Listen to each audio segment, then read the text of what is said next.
Good. One. Wrong picture up on my thing, though.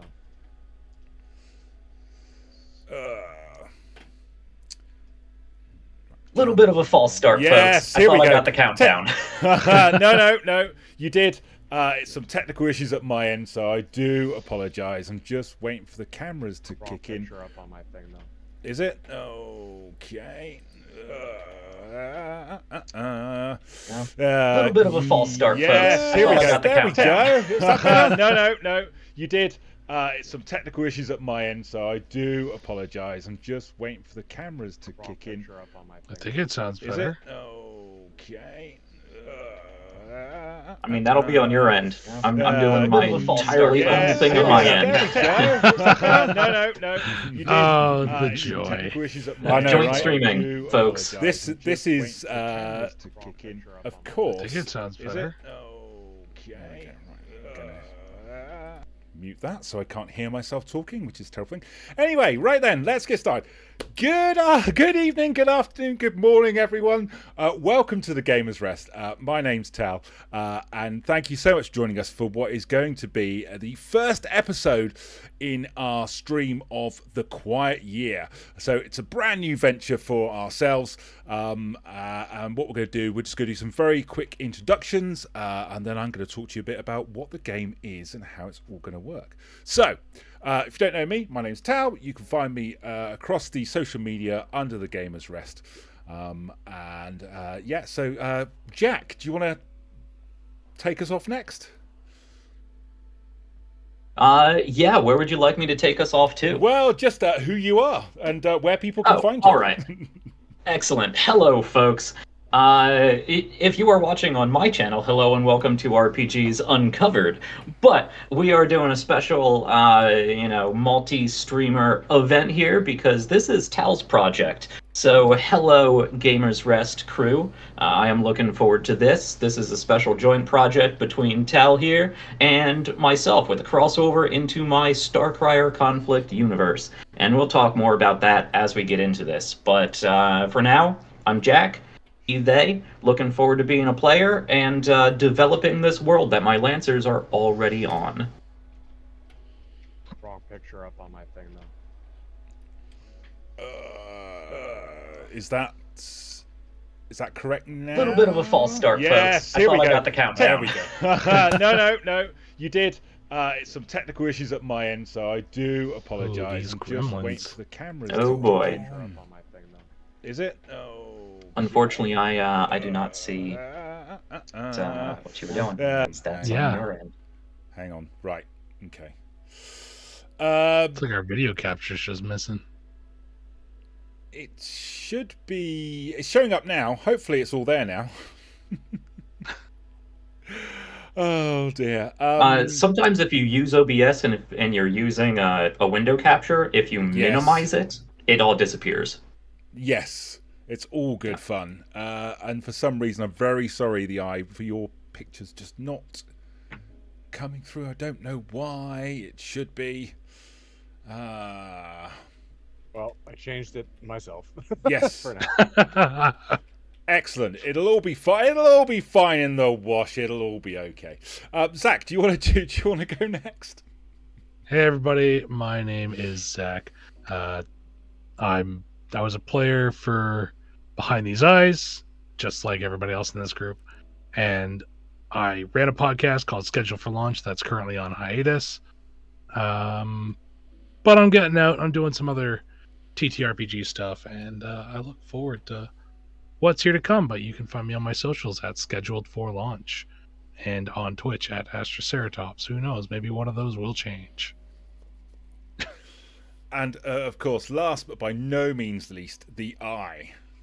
I am the Eye, summoned here every time they need me to do things to make people have fun. That's what my eldritch powers are used for these days. So we'll have fun with that. Required entertainment. Absolutely. That goes without saying, doesn't it? Right. The what is the term you humans use? The existential crisis will continue until morale improves. Something like There that. you go. That sounds about right. Okay, so for those of you that have not come across The Quiet Year before, The Quiet Year is a bit of a different TTRPG than you might be used to. It's essentially a world building slash poetry slash exploration kind of deal, where the team will be building the map as we go, and off the back of that they will then be encountering many different issues and concerns that come up during the quiet year, and how they deal with it and what happens at the end will be entirely down to all of them.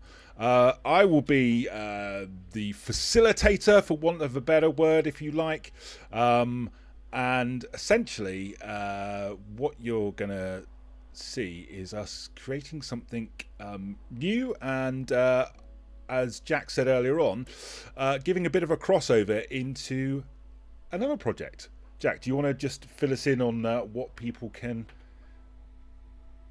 expect? Yes, I can do so. And I am going to ramble on for just a moment because I was so concerned with cameras, because they usually house all the tech gremlins, that I didn't look at microphones. Oh. So things are not We have to change over all Discord. hunky-dory on my end. It's been a hot minute since we've done this, so. It really Well, it's has, an entirely new show. Yeah, I have Yeah. everything set up for. I mean, I say I'm rambling on. So Gamers Rest crew, I think you're the only ones who can hear me. So that's fun. How you guys doing? Let's get this plugged in. There we go. And then let's get this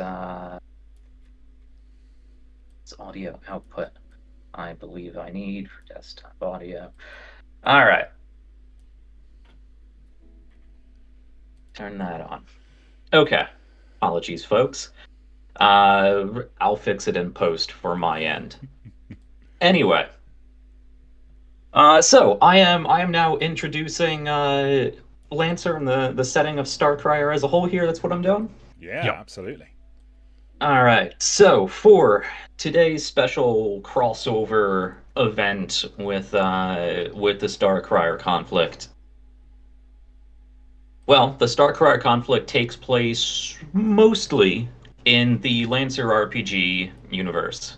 Fortunately, Lancer has built in that there are reasons for things to be a little shifted one way or another compared to what is in the book, though the reason for that is obscure, which I like, both in and out of character.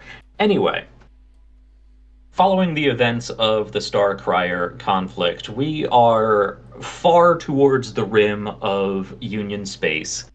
And Union is this sort of idealistic future government, or at least Third Com is. They had a short fascist period with SecCom, but we had a civil war and solved all of that. But in the briefest of sense, think your typical Star Trek utopian space government that mostly lets people, live their lives, do what they enjoy, live in a mostly post-scarcity environment, at least for the core worlds. But that is not where we are. We are out on the rim. We are far, far away from Cradle, or Earth. Cradle as it is called in the Lancer setting. We are on Inico 4, or in general, the entire Inico system. The fourth planet, Inico 4, is where our Lancers have recently touched down, and where we are going to be building up the world, and its people, and its troubles. Inico 4 is a jungle world, mostly known for its export of food materials and biofuel. Now, in the Lancer setting, pretty much everything is 3D printed, including food. So Inico 4 is known for exporting its, pretty much biomatter sludge, which can be parsed down and filtered out and printed into anything you want, from a potato wearing sunglasses to a delicious German chocolate cake. And it's all made out of these green sort of algae-like sheets that hang from the trees. So just don't ask too many questions about where your food comes from. Just enjoy it. Anyway, it's been about 7 years now since events in the Starcrier conflict have shown, well, that Union seems to have a problem out in the diaspora, the space outside of Union governance, where there are still many human colonies that exist outside of the Union administration. Out there, out in the black, beyond the rim, far away from these utopian resources and administrations, there have been these colonies, these populations that have been, well, seemingly attacked. By what, they're not sure. Whole planets have been, well, whole stations have been depopulated. Whole transport fleets, battle fleets have been destroyed, with few, if no, survivors and very little information gathered as to what may have occurred. Entire chunks of planets have been removed, and nobody's exactly certain what is causing this, except that it is terrifying, widespread, and seemingly unstoppable. And it is traveling inward, towards Union, perhaps, towards Cradle. And Union, our Lancers in the Starcrier conflict specifically, have encountered what exactly is causing all this. But the general population doesn't have any idea. So I'm not going to tell you. You're going to have to tune in on Sundays for the Starcrier conflict. But there is a widespread, very dangerous, very unknown threat out there that is creeping ever forward towards these rim worlds, these border colonies that, well, in a way, protect, or at least act as some kind of barrier to the central core worlds. And it's been 7 years since rumors have started flowing, since Union has sent what capabilities it has to protect these rim worlds. It's drastically reduced its military, after that whole Civil War fascist thing. Drastically reduced its military, drastically reduced the amount of hands-on administration and whatnot, and left these rim worlds to mostly govern themselves as long as they remain within the pillars of Union. But it's been 7 years, and a lot can happen in 7 years when there are rumors of planets being eaten and populations being lost to the void. And the most recent development, then, is that the Hawkwood Company, a diasporan sort of privateer micro corporation, for lack of a better term, has been dispatched to this planet, this system, the Inico system, to act as a sort of hired mercenary defense fleet. Very unusual for Union, but they need the help that they can get, because they can't cover their entire space. And so, Inico 4 has fractured. We will be seeing a number of different polities that have popped up. We will be defining more about what those polities are and what they stand for, as well as just looking into the planet in general, because right now all we know is that it's a jungle planet, it's really humid, and it grows food. It's pretty much what we got. Yeah, absolutely. And it's with this unknown conflict in mind that we start our world building. All that the people know on Inico 4 is that something is out there. But that's it. That's all they've got. As to what happens and whether or not they can do anything about it, that's what we're going to find out. So, the first thing that we're going to do is, you will see on the screens there, we've got this lovely map which indicates the main city on Inico 4, where people are coming together to explore ideas and try to come up with solutions about what potentially might be going on and what they can do about it. But the first thing we need to decide on is we need to talk about resources. So I'm going to ask you each in turn to give me a resource. Now, this resource is either going to be something that there will be abundance of, or something which would be quite rare, and there would be some scarcity of. So all I'm going to ask you all for the moment is just to tell me what that resource is, and then as a group you're going to decide one that you have in abundance, and two that will be scarce. So, Jack, let's start with you. What is our first resource? Can I hop in for a second? Of course, we should you can. avoid those. We should avoid those hard limit ones like the food and biomass Yes, stuff. yeah, absolutely, yeah. This Because should be this is stuff for this the is city, I think. Yeah.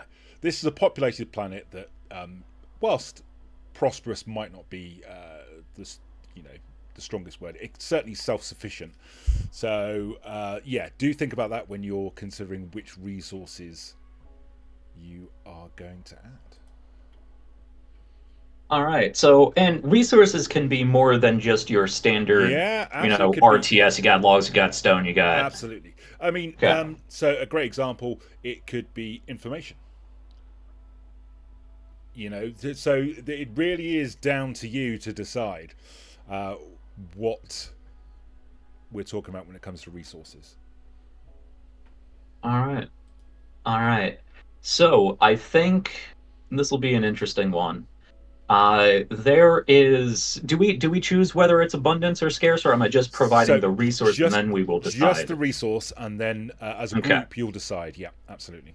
So, Inico 4 is populated by a wide array of flora and fauna, and notably of them, another one of their potential exports out into the greater Union space and beyond, and perhaps, almost certainly heavily used here in the planet, probably in a number of different ways, is, animal materials, exotic animal materials, things like exotic furs and, insulating leathers and furs and whatnot, perhaps, bones and other spines of creatures that can be used in various tools or for various decorations or adornments.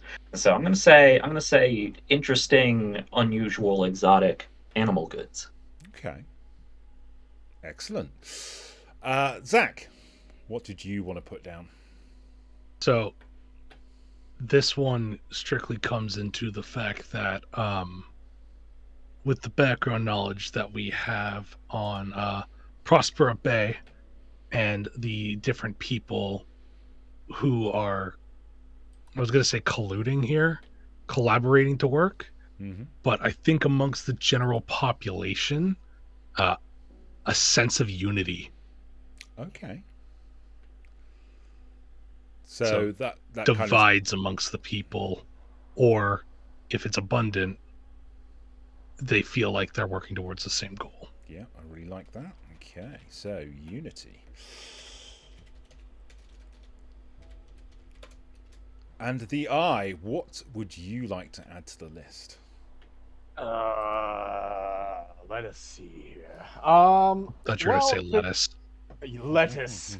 I have no lettuce. It's a very sensitive subject here in the UK at the moment. Yeah, same here. I'm gonna actually put in a bit of a twister here. Weapons. Okay. Mm-hmm.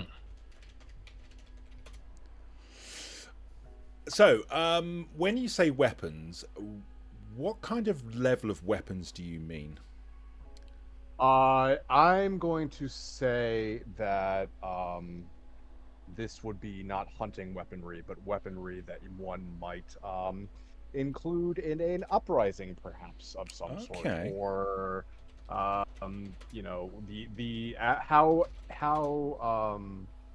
easily it is for the common man to get a hold of a weapon. Okay, interesting. Yeah, because it's like the people who have weapons, they're probably really good weapons. Yeah, but what are the weapons that the common laborer? Yes.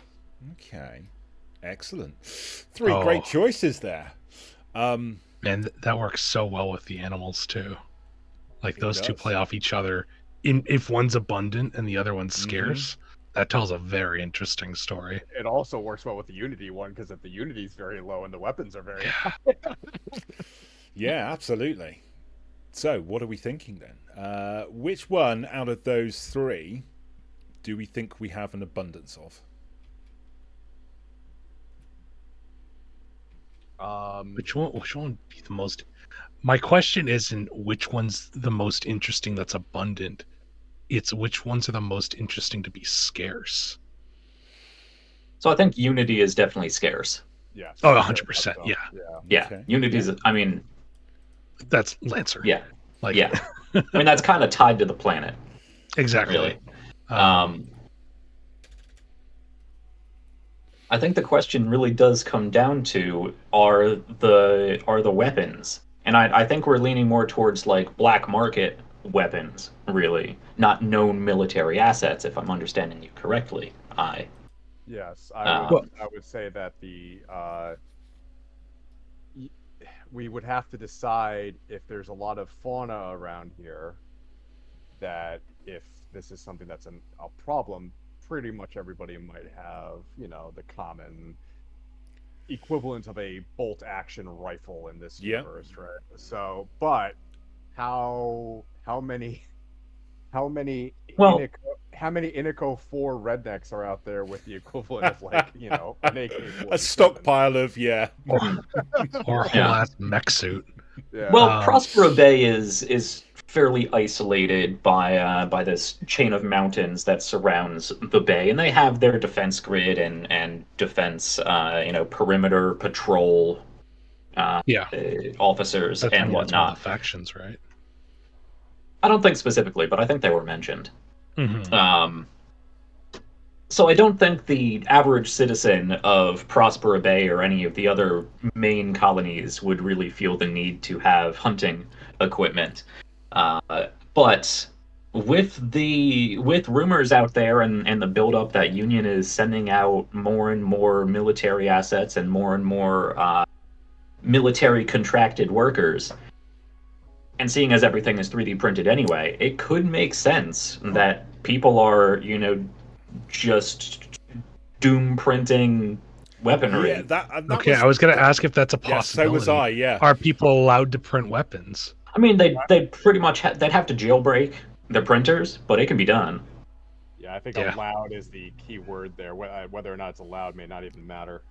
And I don't think it's, like everybody Well, if is it's just abundant, 3D I mean. printing Yeah. rifles and whatnot. There's like a crime syndicate or something that is taking over the weaponry black market now. So I think weapons being abundant Okay. I like that. would be interesting and fit. Low morale, low exotic exports. Oof. Low morale, high weaponry. weaponry. That's not a great. It's not the best combination. Right. Okay. So, just to confirm, abundance-wise, it's weapons, possible for the uprising of the common person on the planet. Scarcity is unity, and animals that might make kind of exotic material or other kinds of things which might be used for trade or anything along those lines. Excellent. Okay. What I'd like each of you to do then is, could you each make a little note on the map as to where those resources can be found? So it doesn't have to be your best drawing. So whichever one you put forward, can just mark that on the map so that we can keep a track of it, please. It's a good color for weapons. I always Right. imagine. Yeah, I was going to say, I always imagine guns as Little gray ammo or boxes, brown. yeah. Okay. Ooh, let's see here. Morality. How do I display morality? Scarce, right? Yeah.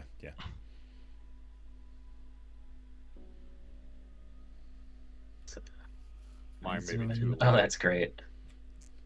That's excellent. I love that. There we go. Just It's a general feeling, but it's Yeah, there. it's This is downtown. Everybody gets pissed off. You see each other, shake just- their fists. Is this the bar where you walk into the wrong bar in the wrong area and you're in all sorts of trouble. I would draw a gun, but I think it would just look like something else. So. That's fair. Draw little ammo boxes. I'll just put circles. Yeah. Pretty sure if you go into the freehand thing, there's a rectangle option. Yeah. Oh. There's even an ellipse option. Mm-hmm. There we go. Damn. How many more should I put here? Oh, I was not zoomed out enough to see you. There you go. Can you have these filled? You can. Okay. So if I do this, that. Don't. Is better. Yeah. There you are. Excellent. Okay, I'm gonna put 2 more. Jack, this is going to be hilarious when you show it to your Lancer players. You're like, this is the map. Why is there a frowny face? This is where you'll be exploring. Yeah. That's fine. Mine's supposed to be like a predatory cat mole. I'm not exactly sure if it turns out I see that it. way. I know. I get that. Yeah, that's perfect. The whiskers are coming out of the ears. It's just the jaw. Whatever. Yeah, it's just the mouth. I see it. Yeah. It's a Nico cat.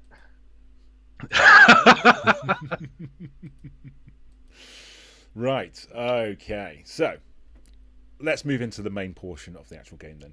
So the Quiet Year is broken down into weeks. Each week's a turn taken by one player, and essentially there are several things that will happen during this week. In the first instance, the player will draw a card. Now, the cards are broken down into 4 seasons, and once we get to the very end, that's when things start to become more challenging, and we'll kind of play that out as we progress. But essentially, each player will draw a card on their week, and it will give them some options, and it'll be down to them to decide how that plays out.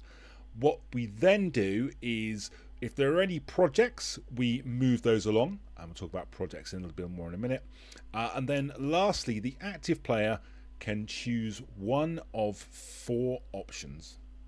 So they can either discover something new, or 3 options to say, which would be something new for the map. They can hold a discussion, which would be where everybody joins in and they have a point they wish to raise and discuss. Or they can start a new project. And projects are generally designed to be there to help the settlement deal with this incoming issue. So with that in mind, Jack, we're going to start with you, and you are going to be our first player to draw a card.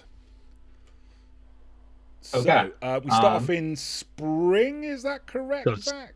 Yep. Deck 3, Yep. you're going to click, and then you can drag it onto the map, and it'll blow up big so all of us can see. Awesome. Okay. Ooh, this is a good one. Okay. Spring. I zoom in on this. There we go. You got to zoom in on the map. All right. So that's the 7 of Hearts, Spring. So we have 2 options here. Where does everyone sleep? Who is unhappy with this arrangement and why? Or what natural predators roam this area and are you safe? Well, I actually have something for the latter one there, so I think I'm just going to introduce that here. Excellent. Yes, natural predators that roam this area. Iniko 4, one of the more dangerous creatures on Iniko 4. They're apex predators, so there are not a lot of them, and they keep to their own territory, though that territory may grow and shrink and shift as food moves and other predators come in. But Iniko 4 is known for its razor hides. And these are sort of 6-legged serpentine dinosaur-esque creatures that have these bone plates that have rows of sort of serrated spines sticking out of them. They like to They like to hide in trees or down in the underbrush, and their natural camouflage, their green, scaly skin, and this sort of bark-looking, razor, bony protrusions can make them look like just debris or parts of a tree or underbrush and whatnot. The razor hides are dangerous creatures, and probably the biggest threat to civilization, native threat to civilization on Inako 4, and the main reason why the perimeter defense forces actually require mechanized chassis, because they are big, they are ferocious, and they are dangerous. Razor hides. Awesome. Okay. So Now I believe you draw it on the map, right? Yes, so we do indeed. We add that as a potential threat, something that our citizens should hopefully be aware of anyway, but may cause some issues as we progress. Here, Jack, you can hit recall and we'll snap it back over there. Hit recall where? Here, do you want me to just Oh, I grab it see. for you? I got it. There we go. Is that correct? Recall. There we go. Okay. Cool. I figured it out. Okay, so I need to place this. Did I do it wrong? Did I mess something up? No, I clicked, but I think I did it wrong. Ah, all right. So let's see. I think I have something for this. Do I have something for this? Now, really quick, did somebody actually shuffle these cards? Nope, that's why I messed up. That's what I'm saying. There you go. 'Cause I noticed it was 7 and then 6, and I'm like, No, I'm shuffling them right now. It'll all be fine. Okay. Well, I don't seem to have the image that I wanted for this, so I suppose I will just move on then and draw something. So I need. And actually, if this is well, it's not the end of my turn. What is the next part of my turn while I draw? So the next part, we would move the project dice on, but as we don't have any projects currently running, we don't need to do that. So you now get a choice. You can either discover something new, so something new on the map. You can hold a discussion, or you can start a project.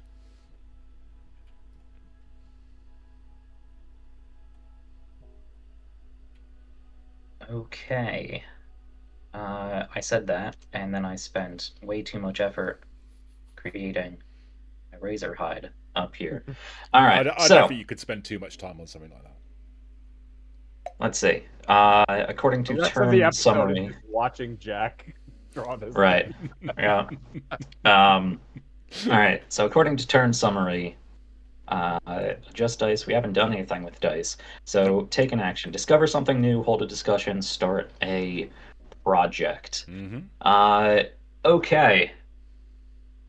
Well, I don't think we know enough about the planet yet to really start too much of a project. You know what? I think I may have made a huge mistake accidentally.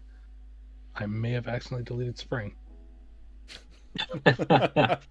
Oh, okay. While trying to shuffle the cards. Give me a second. Great. Oh god. It's fine.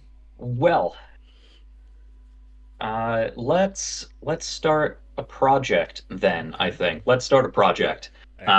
Because one of the big developments here is that the Hawkwood Company is coming in as the sort of hired defense force, and well, they are a bit more heavy-handed than Union tends to normally employ themselves. So they're cracking down. So I would like to start a project. It's a good way of putting this. Like I want to establish a curfew and rationing and checkpoints and whatnot. What's a good term for that? Is it implement martial law, or is that too strong? There you go. There we go. No, that'll work. Yeah. Martial law. Okay. We're starting off this way. Jeez, Excellent. Okay, that's quite the project to start with. Yeah. So projects normally take anywhere between 6 to 1 weeks, depending on how complex they are. And what I want you to do as a group is tell me how long will it take for them to implement martial law. And that's what you need to decide between the three of you. This should be a hefty project. I mean, it's like a hefty project to fully enforce, but like all it is like putting troops in the streets, which doesn't really take that long. So if you want it shorter and then you want to come back to it, you could be like deploy troops or reallocate. Actually, I do like the idea that it could be quick to set up, but future projects could be trying to get around the curfew or creating new resources or a black market for rationing and whatnot. Yeah, so let's say 2. Okay. Yeah. Everybody happy with that? Yep. Yeah. Hawkwood Company rolls in and just drops troops. I'm sure people are not happy about that. Excellent. Right. So in our first week, we have discovered that there are vicious razorback style creatures roaming the wilds, and Awkward are putting their foot down in a not too subtle way. I'm sure in their minds to make sure the planet is defended and ready for. They're protecting the people. Absolutely, people need that kind of level of protection. Okay, right. So, Zach. I'm still trying to get Spring back. Tell you what we might have to do is just... Oh, wait a second. Okay, what we might have to do is just do a card draw and then see which card it's connected to until I can get it fixed. We can do that. Okay. And it's hearts, right? Yes, it is. Okay.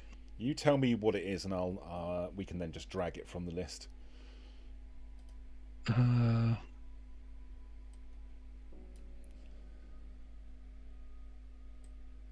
Okay. Just gonna do a number generator or a card generator. Yeah, go for it.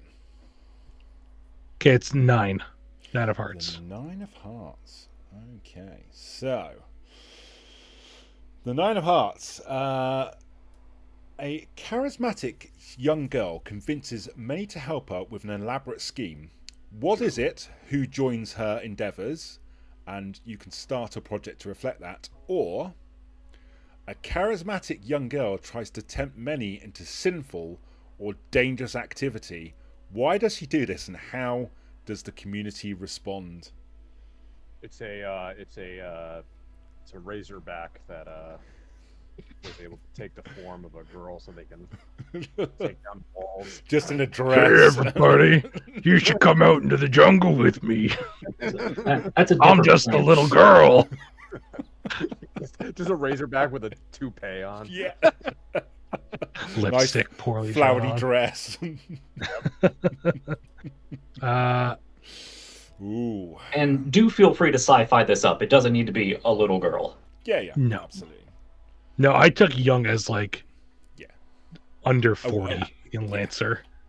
Yeah. I think that's fine. First century, even. Yeah. So, helpful or sinful, those are your choices. Okay. What are our scarcities again? Exotics and morale. Unity, yeah. Yeah, unity. Yeah. You know what? I think that this person I might need to pull up a name generator for this because I'm blanking.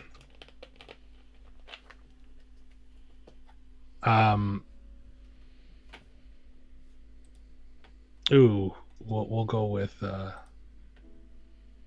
her name is Celeste, sure. Okay. And she has heard that there's some movements that are coming in. She's noticed that patrols are starting to shift and adjust. How long has this place been established, Jack? Is this like a well-established planet? This is a well-established planet. Yeah, it's been in union for at least 500-600 years. She is proposing to a small group, as rumors of things in space and whatnot, about starting her own settlement with a small group outside of Union control. But on the planet, so it's naive and foolish, and they don't really have materials. So there's a lot of reasons why it's dangerous and stupid. How does the community respond? I think that there's a small group of people who dig the idea, but for the most part, they are ignored as people who don't know what they're doing. Okay. And like they're a group that is being left to their own device because it's such a ridiculous idea. And so this this small group, how many kind of people are you thinking? Less than 100. Okay. It's cult-like is the only like that cult mentality is the only thing that I can really think of to describe it, where it's just like, we need change now, and they're just acting without thinking. And We're gonna go out in the jungle and start a collective. Yeah, a commune. And have they, at this point, actually left the confines of the city to start this, or are they in the kind of preparation? No, period? this is preparation. This is Okay. Yeah, they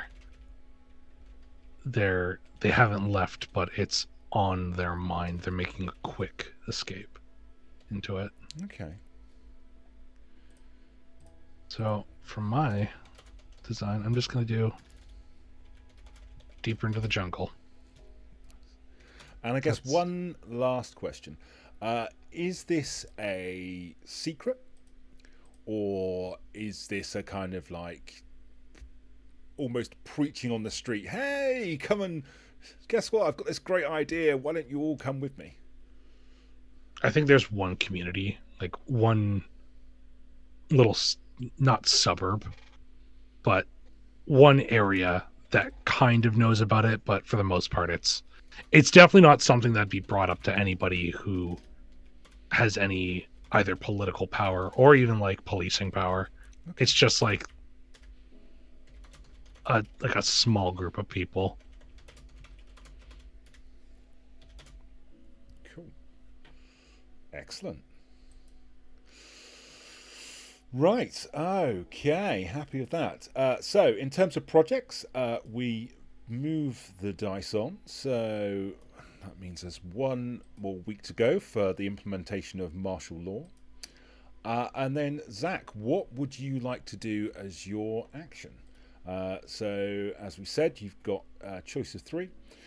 So, either discovering something new, hold a discussion, or start a project. What would you like to do? I think this one's a little bit obvious, but it's the group leaves. And I think it's like, I think their plans to be out before everything's militarized. So it might just be like the grab as much as we can and go. So maybe even a week. No more than 2, I think. They're all dead. Probably. So thinking about the potential fact that the martial law's going on as we speak, you kind of see this as quite a quick. Oh yeah, they're taking their illegal guns and going.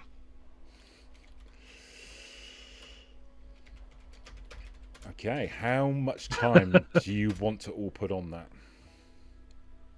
Do we think a week makes sense? A week to Like- quickly gather supplies and just run. Yeah. Yeah. Everybody happy with that? Excellent. I think they're all dead, but if they're happy with that, sure, go for it. So the way I envision this is it's mostly people who have not been outside of more or less the defense grid. It's like they're lying to us. Like, how bad can it really be out there? They're out there all the time. Yeah. Yeah. All right. Cool. Excellent. It's the blatantly ignorant. Have you seen the movie Avatar? Yes. Or the Yeah. news. Right. Excellent. Okay. So. Also, I fixed Spring. There you go. Oh, thank you. Amazing. Thank you. I was like ready to throw up. Has it been shuffled? That's a no. No, it has. Yes. Yes. So There we go. also what you can do for it, just so everybody knows, is you can click on it and it'll reveal the card, then you can pull it off. Or you can just click on it and it should just like expand it. So Right. So yeah, the eye. It's your turn to draw a card for us. I get to draw a card. Wow. Yay! 9. Oh, next card. Next card. We just did that one. Yeah. So I can. How do I send this back? Don't worry about it. Just click on the one behind it. Okay. 2 spring. Oh, I'm drawing. I don't want to draw. Stop drawing. Okay. Nope. No. Oh my God. Okay. There we go. There's a large body of water on the map. Oh, there is? No way. Where is it? What does it look like? Or there's a giant man-made structure on the map. Where is it and why is it abandoned? Ooh. Ooh.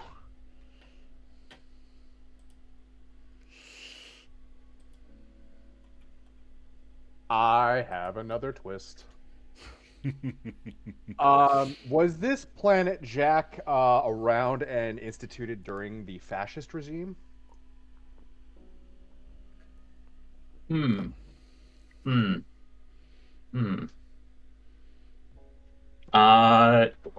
let's see. Yes. Okay. So there Towards is the tail end. okay. There is an underground bunker in the woods filled with military equipment that was forgotten about because the people that were living here thought that they might be attacked by the fascist forces. They never were, but they thought, oh, well, it'd be probably a good idea to have this big weapon cache just in case it does happen and we need a quick way to grab it. And it's kind of forgotten except for a couple of the elders. Okay.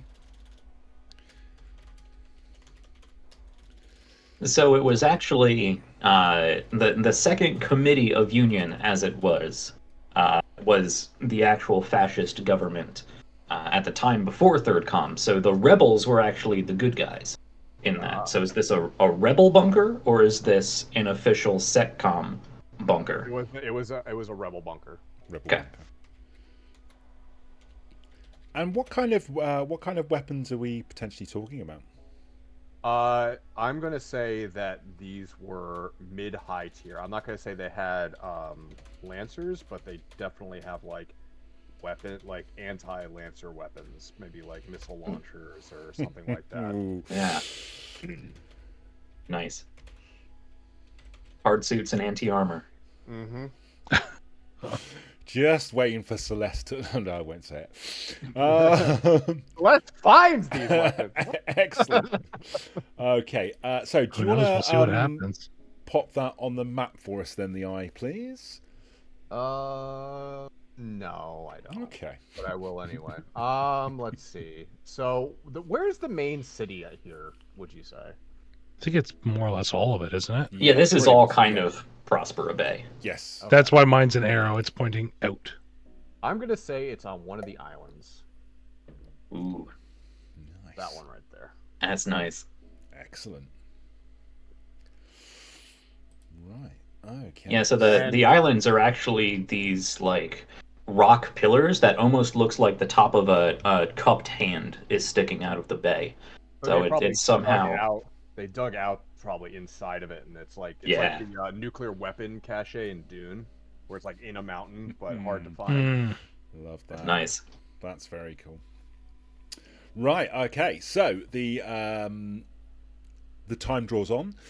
So we have now reached a point where our I first. don't get to do a project. You or do, discussion? Oh, but but that- we do the project wheels first. Yeah. Ah. So first things first is so Jack. Hawkwood implement martial law. What does that look like, and what are the kind of I guess outcomes of that happening? Okay. Yeah, so the Hawkwood Company didn't show up in force, really.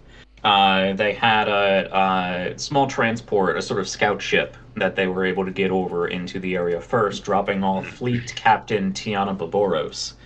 But the main bulk of their defense fleet is still en route and probably won't get here for about a year or so, coincidentally enough.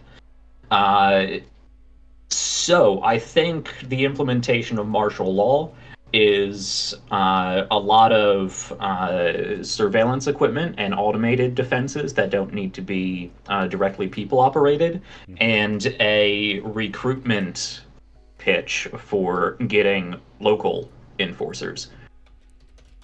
So checkpoints might have a Hawkwood Company like lieutenant there, but it would actually have local Inico 4, local Prospera Bay citizens who are either minded towards that sort of way of thinking or otherwise being compensated somehow, who are actually manning these stations and going on patrols and going to local businesses and counting things for rationing and whatnot. Cool. And how does that kind of go across amongst, say, the normal citizens? Yeah, that's another point of fracturing in our unity scarcity problem here, because there probably is a group, might not be a majority group, but there is definitely a group of people on the planet who are who share that mindset that, yeah, sometimes in order to be properly defended, you need to secure your assets, and that means holding on to them tightly and knowing exactly what you have and where they are and what they're doing. So I think it's a unity problem. It's creating more fracturing in the community, and we might be seeing more and more neighborly squabbles popping up in the near future. Okay. Excellent. Well, not excellent, but you know what I mean. Yeah. Okay, so that is now completed. Zach, Celeste's Speaking group. speaking of unity and knowing where your people are, Yep. 68 people and Celeste, like including Celeste, Mhm. leave this area themselves. They are armed to the teeth with, well, what weapons they can find, whether that was pulling strings to get something bigger. Maybe somebody had one of these famously jailbroken printers and a ton of food, and they're like packed a little bit better than expected. But shortly before the deployment, I think during the middle of the day, just a busy time, and in what would be maybe just like a moment of maybe a changing of the guards or somebody knows their routine, they leave into the jungle, and what happens to them next, who knows? But for now, they are not present. Okay. And I guess, Zach, the question is, was their going noticed by anybody of any import? I don't think it was noticed by import, but I think it was a large enough group of people, and they had to move through enough places that members of the community noticed. Okay. This is like a small, like a very small, by Lancer standards, militia disappearing It's into the jungle. It's still a largest group of people armed to the teeth. Yeah, it's for their city. It'd be like, I think there was enough that like within the next couple days, Yeah. anybody who needs to know will hear about it. Okay. Excellent. So, the Eye, it's now your turn. So you can either discover something new, hold a discussion, or start a project. What would you like to do? So, my project is thus. With the implementation of martial law, the Green Sheets decide that they need to start a basically underground railroad coming into the planet to get more, shall we say, more, what's the word I'm looking for here? More people with actual experience of how to resist such martial law. If I could offer a point of clarification, actually, in case you're not familiar with Lancer, there is no FTL. This is relativistic travel, so they only have access to what they have access to in the system. In order to bring new people or supplies, it would be years and years and years before they even arrive. Everything's slow. Right. All right. So I will recant. What would discovering something new entail? It's like drawing a card, buddy. What do they Alright. find? Yeah. I What do shall you want people to find?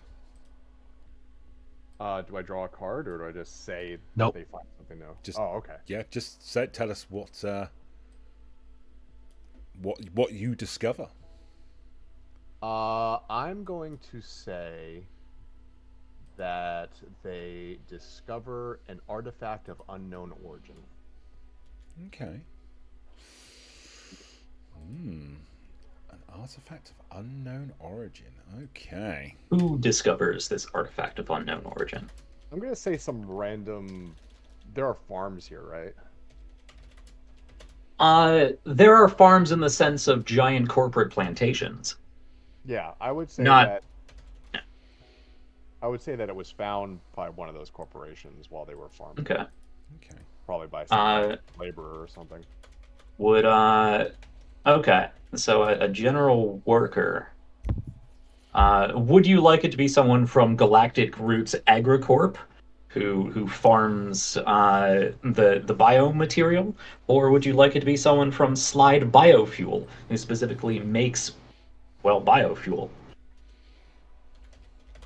The Biofuel Corp. All right. Okay. Oh, that's gonna be fun. Can you Always the gas, folks. can you tell us anything about this artifact, the Eye? Do you want to tell us anything about it? Yeah. Can we have a discussion about that? On It's down another to you. turn. Yeah. At this point, Zach. it is completely down to you. We Zach, we can what- have an out of character discussion. Yeah, we can have an out of character discussion, but So, Zach, what shape did this artifact? ooh. How big gonna are you thinking this thing in, by the way? I'm going to say that it's about, to an average human, and it's about knee height. Knee height. Okay. I'm gonna say it's some sort of like, I'm thinking like sharp edge, some sort of polyhedral. Okay. Now that I'm thinking about it, I was just envisioning my dog's toy. That's like the very image I had in my head was like one of those like kind of spiky dog toys. Hmm. but big. Let's go say it. That's knee height. Jesus. Yeah, It's a big dog. Yep. it's a real big dog. It's, if this is just a chew toy, that's brilliant. Back millions of years ago, the Razorbacks were actually domesticated by Yes. another faction. By bigger Razorbacks. Yeah. Uh, Okay, Jack. What is there any like etchings or markings on this artifact? Or is it smooth? No, it's smooth. It's impossibly smooth. Okay. Oh, Possibly sharp smooth. edged and smooth. That's so weird to me. Like as a sharp edge polyhedral, those are like monomolecular edges. If you touch that thing wrong, if you pick it up wrong, it's going to slice right through your hand. God, Go. imagine how scary that'd be. You're just out in the gas fields and you're like, oh, what's that? It's about the size of my legs, and you just cut your hand touching it. Mm-hmm. Excellent. And I'm going to say that the one other addition that I will add is that under tell me about the solar geography of this planet. How many moons are there? How many suns are in the Okay. Oh boy. Okay, so the star Inico is a large main sequence star, probably about, I don't remember what I said, or enough about my astronomy, but probably somewhere in the order of 10, 15 times the size of our sun, but it's still a yellow sun. So it's a big sun, but it's a yellow sun, so you don't need to worry about any, red dwarfs or blue nonsense. There are, I believe I said, 8 planets in the system. One notable gas giant, which has an orbiting deuterium rig and fueling station around it. There is an asteroid belt between the 4th and 5th planet, so just outside of Inico 4 space. And then Inico 1 is very much like our Mercury, our IRL system Mercury. And it has a fleet of roving AI and NHP gigantic roving minor rigs that travel the dark side rotation of the planet. As far as Inico itself, I'm going to say it has 2 moons. What I will say is that when the moons eclipse each other, the artifact glows gold. Okay. And that is what I will leave it at. Okay. Mm-hmm.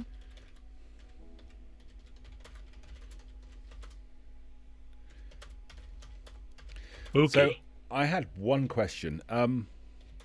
This individual who has found this,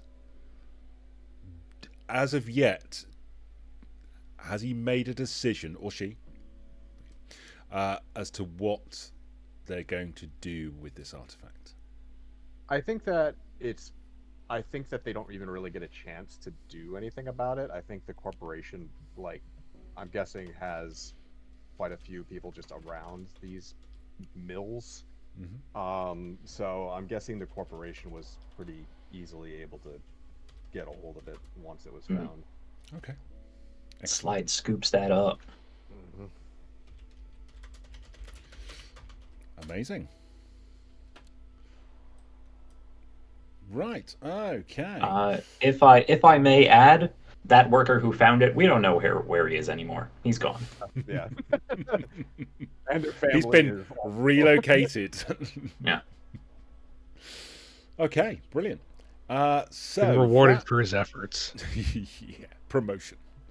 That brings us back round to Jack then. So it's your go again. Draw a card for us, Jack. All right. Down to spring here, and what do? I just click on You it, click, and then and then what is it? you I'll can make it drag pop it up. to your hand or onto the. Yeah, you just drag and drop it onto the play area. Okay. we go. That up and zoom in for people to see. What do we got here? We have... Are there children in the community? If there are, what is their role in the community? I mean, that's kind of obvious. It's an entire planet. Or how old are the eldest members of the community, and what unique needs do they have? I think the latter is more interesting here. Oldest members of the community. It is a rim world, so it doesn't have all of the technological medical developments of a core world to keep people going for 200 or so years. But we probably have people pushing, 150, 170, somewhere up there. There's people who really live long, and their secret to life is 3 packs of smokes a day and a case of sarsaparilla. Something ridiculous. Now, let's see. The eldest members of this community.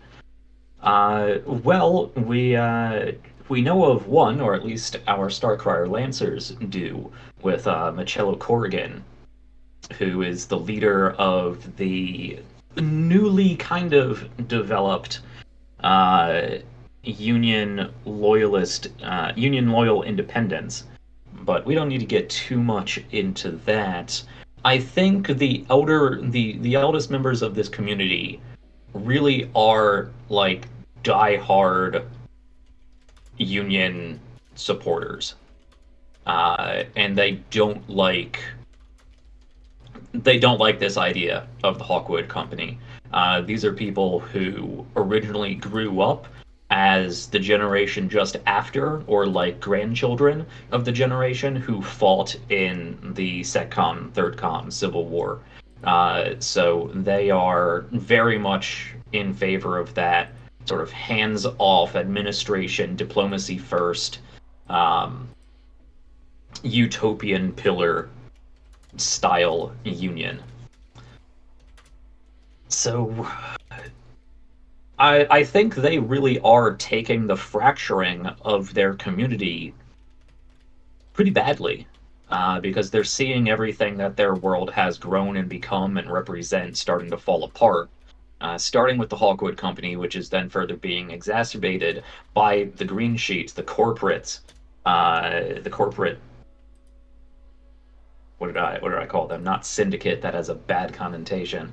Consortium, yeah, the corporate consortium here, that is the green sheets, trying to nickel and dime everybody and get their own policies sort of shoved in where they can. So they see the fracturing and the low morale on the planet, and they are taking it particularly poorly. So I think they are one of the bigger proponents that are trying to actively go out amongst the different communities and act as liaisons between these groups, or act as they're basically doing the door-to-door thing, trying to get the planet back to what it was. Okay. Do they have any, I guess, specific needs in terms of either equipment or medication, or any of those kinds of things that might not be readily available, or because of the 3D printing, actually that's not an issue? Well, let's see. This is a rim world, and the more complex you try to print, the more exotic materials you will need. As we don't have energy to matter, so you do still have to have the actual elemental atoms to print the things if they require those sort of molecules. So I think, yeah, they do have medical needs that are in normal times would be supplied by the state fairly regularly, but with this sort of doomsday bunker prepping mentality that seems to be popping up, and with the Hawkwood coming in and rationing and probably scraping some supplies off the top for themselves and for their bunkers and supplies when the defense fleet gets here, that things like highly specific antibiotics and coagulants and higher price tag medical equipment could be diminishing faster than usual and threatening this elder population. Okay.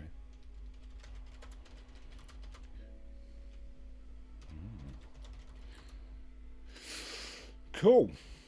Okay, so we don't have any current projects running at the moment. So Jack, it's now down to you. Either discuss. Oh, sorry. Go for it, Zach. Oh, I was just gonna say, the eye. Did you remember to draw your stuff on the map? / the old people on the map as well, I guess. I guess just draw where it was found. Yeah. Yeah. That's perfect. Or where it might be being housed. And that is one of the difficulties with this. Again, we're focusing on just Prospero Bay when we really are kind of defining larger reaching areas. I would say just do where it was found. Like, well, it's the last if it was known found, it's location way off the map. Oh, okay. Because again, these are whole plantations that stretch, dozens, maybe hundreds of miles. It's the headquarters of whichever place it was found from. I'm gonna say that it's being housed. Cool. Housed is far scarier than somebody's thinking about it here. Mm-hmm. And then what? I need to draw old people. Yeah. Something about them. Draw old people. Okay, how do I want to represent old people? That is the $1 million question. Yeah. Oh boy. A prune. Right. 180. Okay. This is gonna get. We'll see how this turns out. Waterfront property. We do this. Yep. Cross it over. Put some more legs down here. Love We it. can get a walker. Oh, yes. There we go. Excellent. I adore that. That's great. So Jack, what would you like to do? You can discover something new, hold a discussion, or start a project. Okay.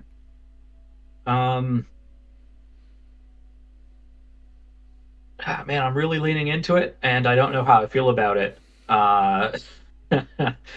Leading into this authoritarian fascist faction. It's called being a forever GM. I'm always the bad guy. I think. Let's see.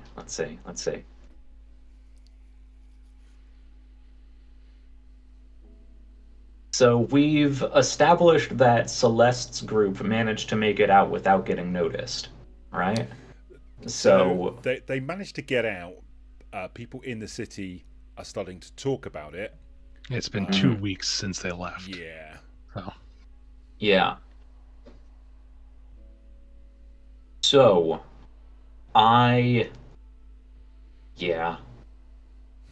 so that I think that's enough time for it to trickle down into this this being recruited civilian enforcer group. And I think the Hawkwood Company would like to start an investigation into this group that left. Figure out who they are, if they have any supporters in the city, and where they left and with what supplies, because those are their supplies. Jack, can I ask a question about their approach? Mm.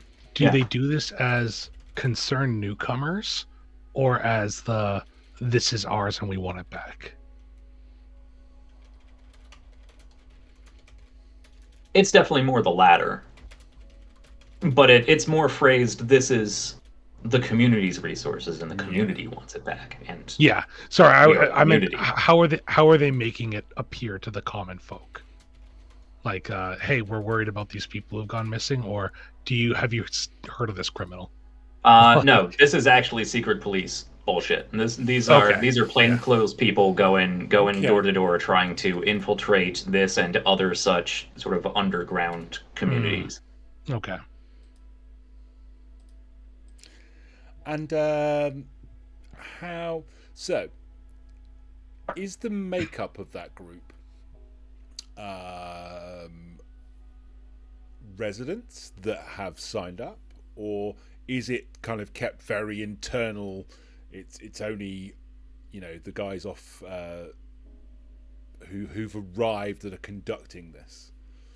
No, I think it is the local enforcers that they've been able to recruit, but again, they're being overseen by like a Hawkwood lieutenant or something. Some of them probably know people who have left. So. Excellent. And how long do you anticipate this will last for? I think something like this takes time. Mm-hmm. So I think, I was going to say 4 or 5 weeks. yeah, I was going to say 4 or 5 weeks. Yeah. Yeah. Let's err on the higher side and just say 5 weeks, because they're also looking into the broader problem of like-minded folk. Mm-hmm. I'll say 5 weeks. Excellent. So yeah, talking about not just the fact they've left and what they've taken with them, but are there supporters they've left behind, and will they potentially cause issues going forward? That kind of thing. Mm-hmm. Okay. 5 weeks. Everybody happy with 5 weeks? Yep. I'm good with 5 weeks. Excellent. Right.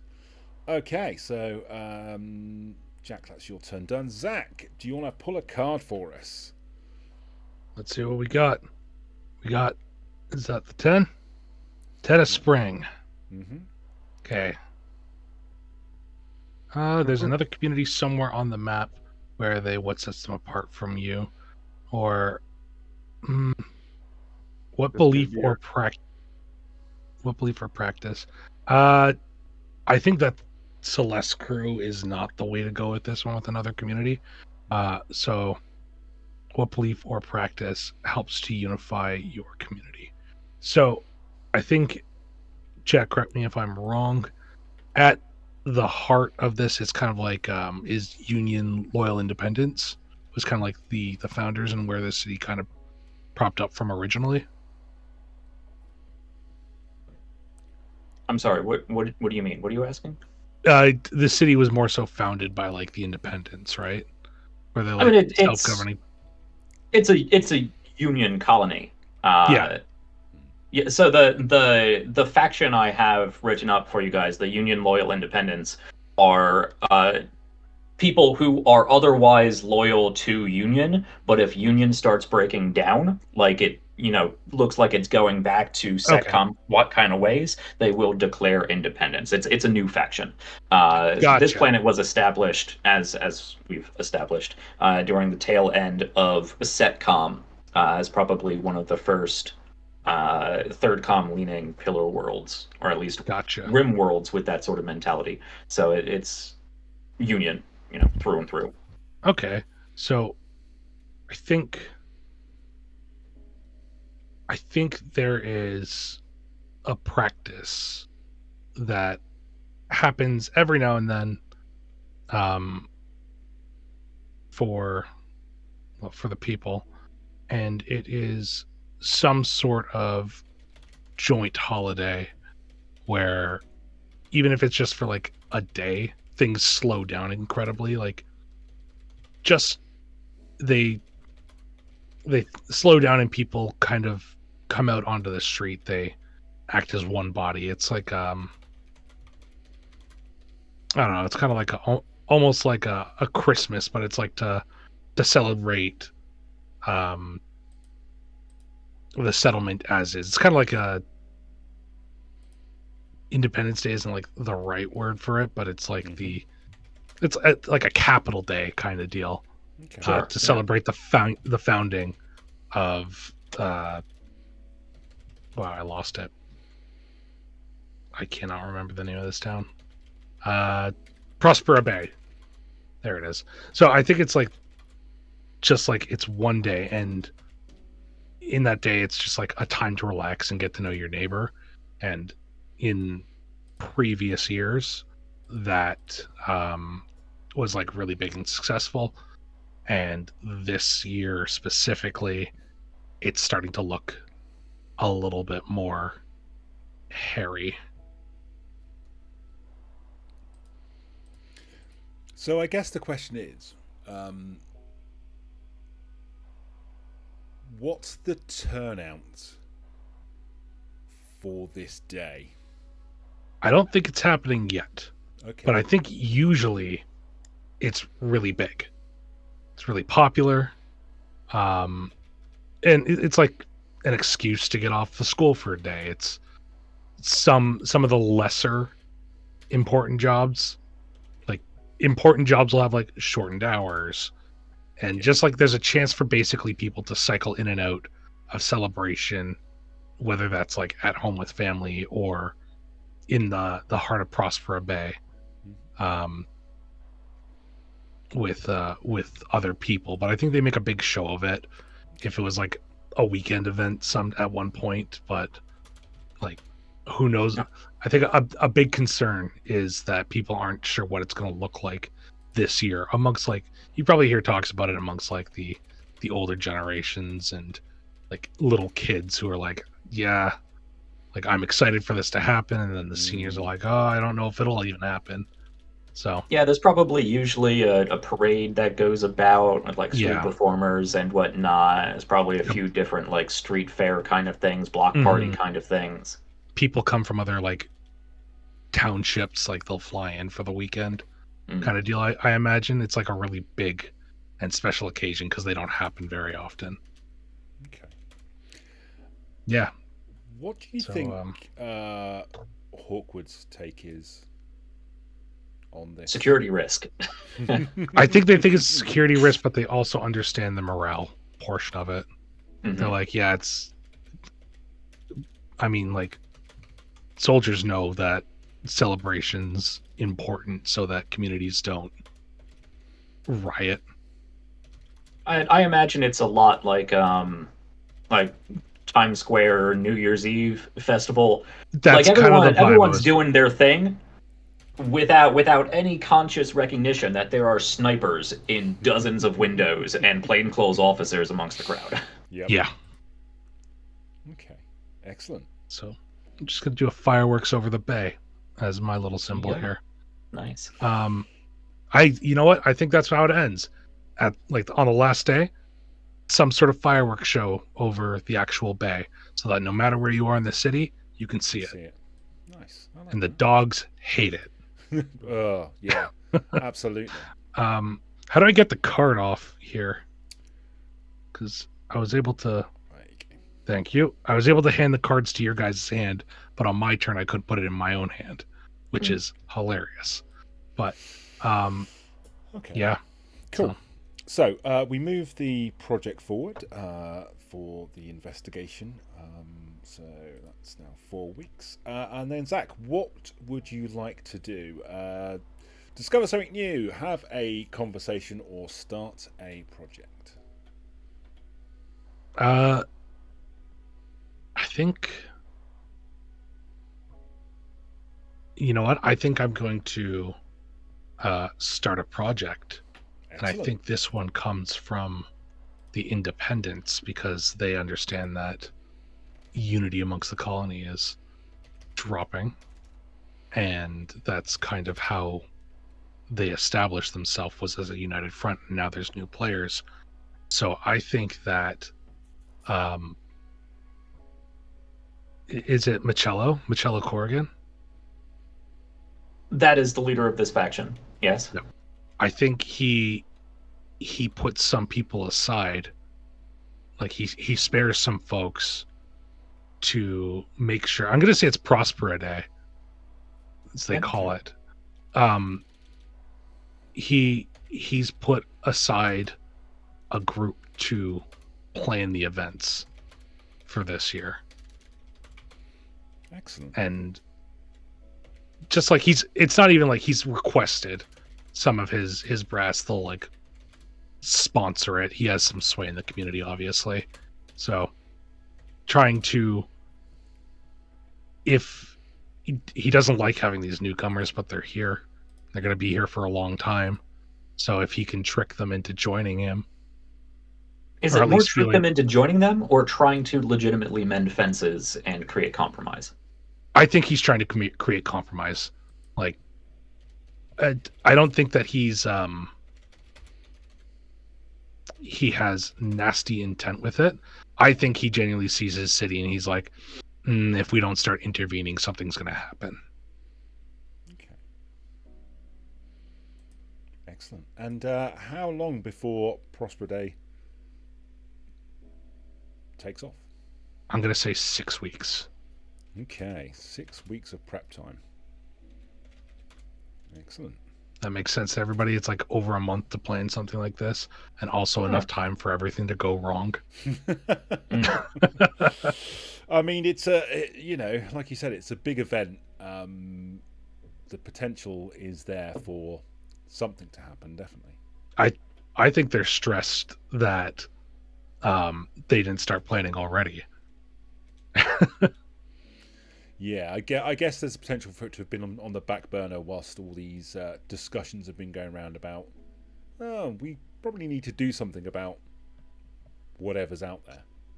Yeah, trying to talk to the group that's enforcing a curfew to let people party for 2 days. Yeah, that's a hell of a thing to do. Excellent. Okay, and that probably feels like a really good place for us to stop for our break for the evening, as it's already kind of like 1:30 in the morning here in the UK. So we're going to take 10 minutes. I'm going to go and caffeinate myself up to the eyeballs, and we will be back to continue on with our playthrough of the Quiet Year. So thanks for joining us, and do come back in about 10 minutes. Be right back, folks.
Hey everyone, we are back with the second part of tonight's show of The Quiet Year.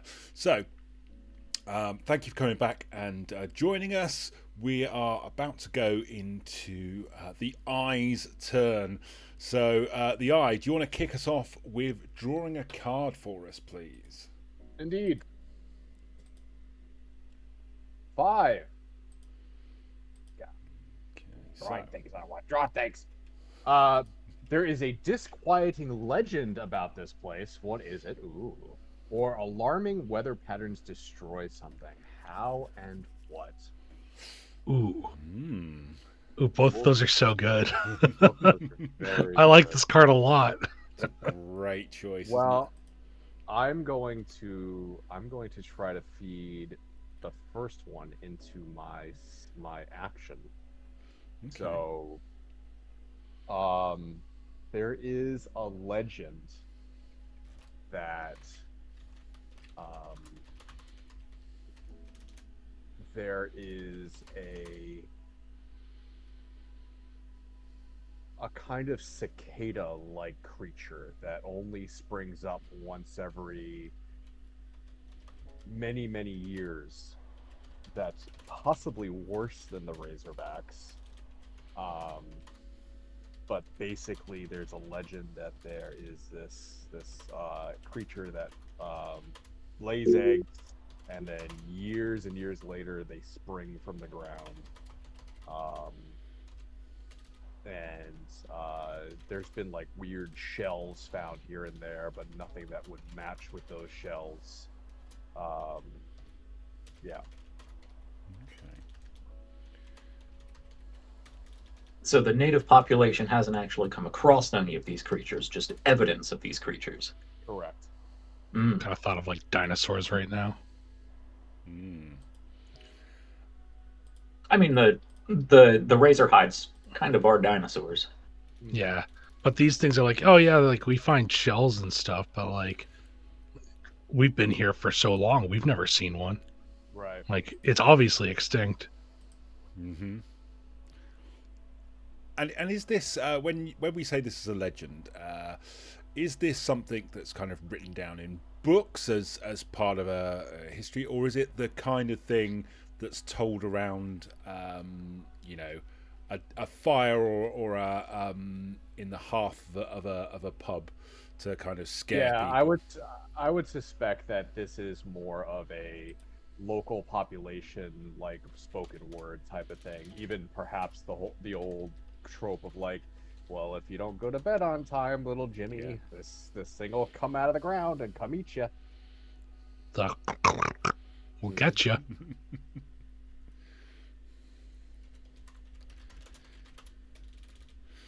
Okay. And as we've got a few people in the city that are, a little bit on the older side, has anybody claimed that they have seen this in their lifetime? There's always claims, but there's never any evidence. Excellent. Okay. And do you want to mark that on the map for us, please? The legend. It The legend. the whole map. Here, let me just do this real quick. No, I don't know what I would mark that. Could draw the shell. An egg. Yeah. Oh, or an egg, yeah. I'll draw a wee beastie.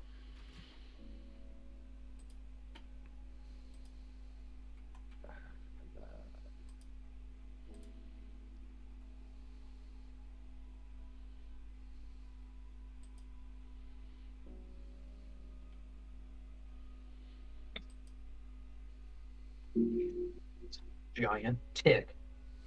Yeah. Man, that would be awful. That's like, there's so many things you could have pulled from, but big tick sounds real bad. Oh, Yeah. it does not sound good, does it? Just latches onto you for a second, all your blood's gone. Mm-hmm.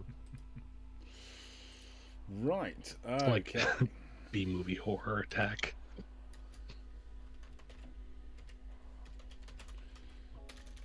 So, we currently have 2 projects going on at the moment, which we will move on. So,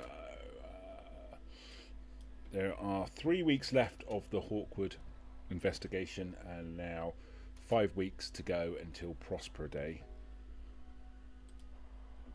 is ready to go.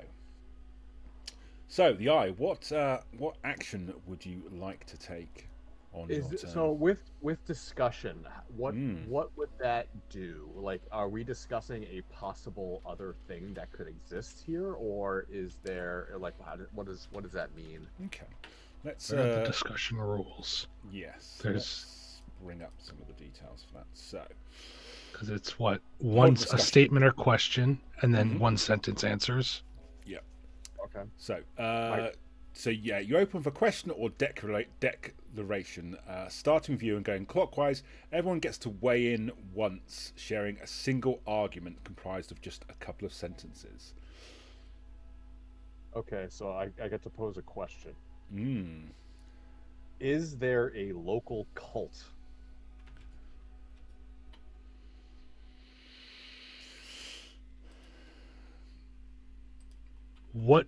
This question for Jack. What does faith look like in Lancer? It's not really touched on, right? I mean, there are as many different faiths in Union as there are stars, probably more. Okay. Union is very much live and let live. You are free to, have your own thoughts and convictions and whatnot, as long as they don't infringe on anybody else. Okay. Okay. So that is the question that has been posed to the two of you. Is there a local cult? I mean, there's so many different people in Prospero. There's tons going on here. There's got to be at least one. There's huge population, so much strangeness about this planet. I can't imagine there's not one. Or at least not one of religion that's considered one.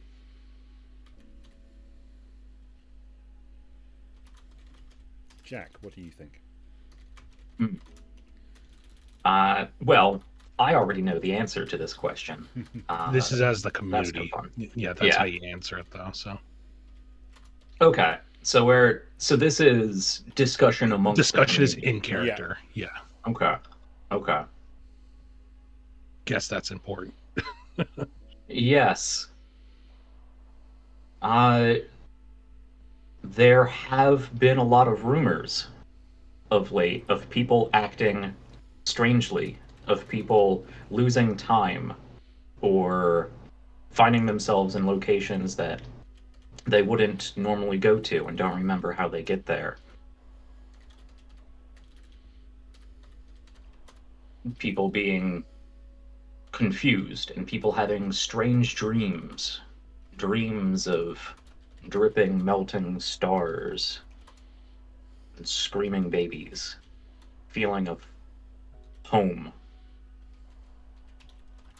Dampness.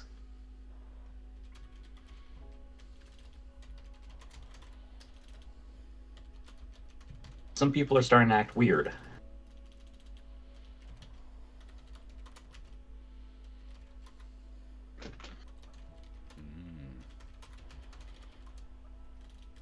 And then is that everything, Jack? So- And then I believe the eye gets a closing statement. Mm-hmm. The eye gets a closing statement. It can either reflect those things or it can be another group in the community that you're voicing. I am going to say that this cult somehow learned about the artifact. Oh, you think that's the take that they're saying, that they learned about the artifact? Yeah. Okay.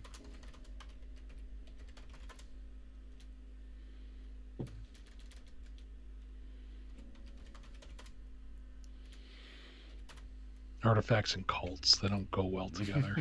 I think they listen, go I have- very well. Flavor together. wise, they do, Yeah. but have as a a law- population, I have a long history with both, and I disagree.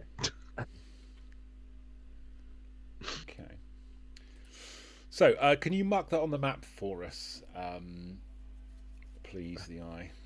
I keep on coming up with things that don't like Yep. have good drawing things. What would I say? What would I do for this? Like, just a big old. Oh, wait. This is the best map ever, by the way. Cults. Mhm. I mean, that'll do it. I don't know what else to do about that one. That's fine. Okay, and we are back to Jack. So, Jack, do you want to draw a card for us, please? All right, let's draw a card. Oh, that's not the right screen. All right, I just click and drag. There we go. Zoom on in for our viewers here. The Eight of Hearts in spring. The options. An old piece of machinery is discovered, broken but perhaps repairable. What is it? What would it be useful for? Oh no. Or, an old piece of machinery is discovered, cursed and dangerous. How does the community destroy it? Well, that second option has a bit more of a fantasy flavor to it with cursed. could be like rogue AI though. Yes. I mean, Yes. we could, for cursed, you could mean, we could say, Oh no. Taboo. dangerous. Could be Jack had an idea.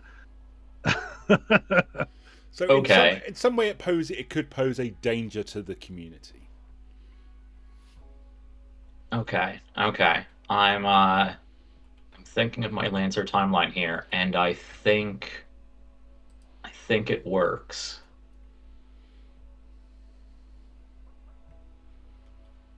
Could I say that that it's not something that the people or factions of Prospero Bay have found, but it's actually something that Celeste's group has found They're technically still part of the community. Absolutely. out in the yeah. yes. well, sure, but far out in the jungles Yeah.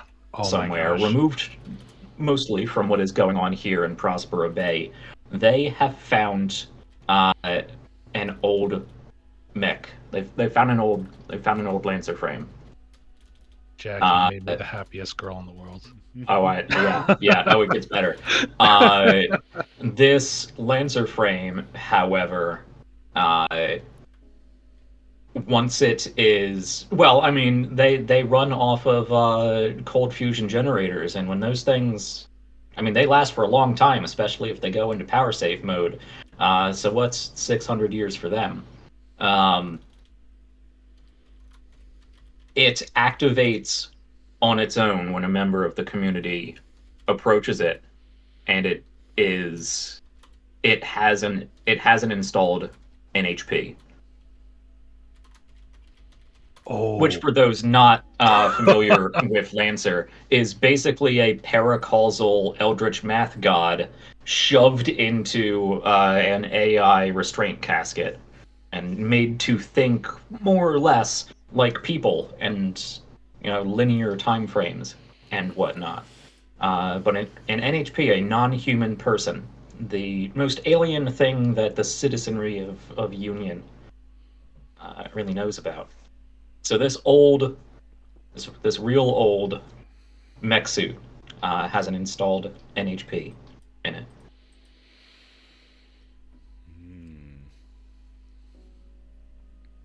Excellent. Love that. Okay, and if you just want to pop that on the map for us. scary. It's so Yeah. exciting. Alright. It's so scary. Oh yeah. I've just created a lot of work for myself. Okay, so we move our two projects on that we have. So the Hawkwood investigation and Prosper Day.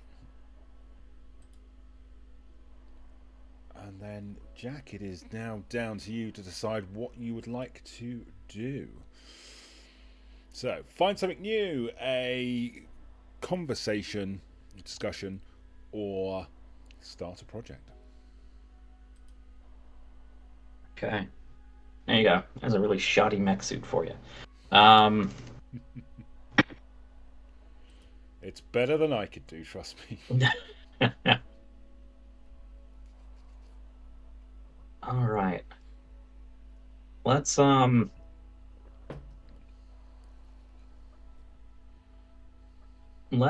start a project. I feel like I'm focusing a little too heavily on the Hawkwood Company here.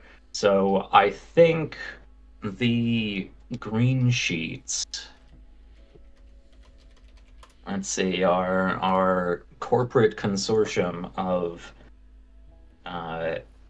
agricultural corp and biofuel. I think they are. Yeah, they're doing a internal promotion and training campaign in order to get more of their general workforce more in line with HQ, more in line with corporate, and promoting from within and excising those currently in corporate who may be a little too union leaning for their mind. So they are. Yeah, they're trying to prioritize corporate loyalty over general union loyalty. So, is this almost like streamlining their, I guess, their structure that may mean certain people no longer fit with what they're looking for? Yeah. See, the problem is, it's definitely something they would do. How do we play that out in game terms with a clock and an actual final goal? Could be like aside from a program that they run. Right. Yeah. But final tangible goal to say happens. Other than I guess increased corporate loyalty. Yeah. Well, I guess there's if you're kind of talking about maybe removing elements who are no longer or who don't fit the corporate bill. I guess that's a long-term goal is to by the end of it you want a loyal and united workforce, for want of a better word. Yeah.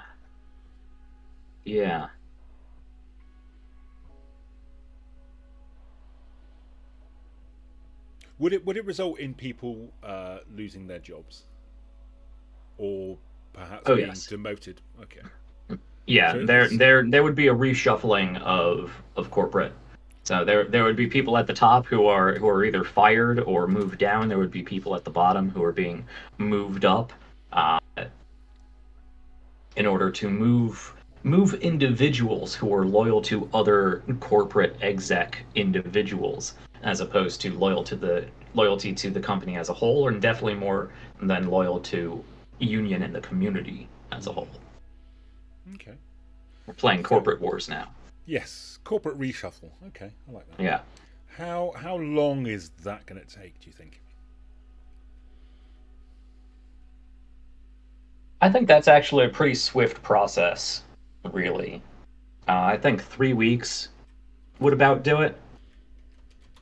Identify, who's being problematic to their books, and who will look the other way when the books need to be properly restructured. Excellent. Okay. Everybody happy with that? 3 weeks for a corporate reshuffle? Yeah. 3 weeks makes sense to me. Awesome. Okay. Zach, we are back with you. Let's draw All a right. card. What do we got?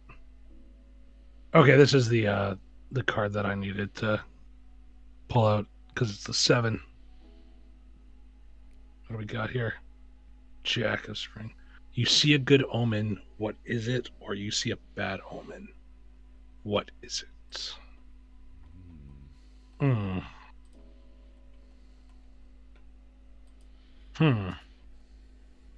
Okay. Yeah, I think I know what this is.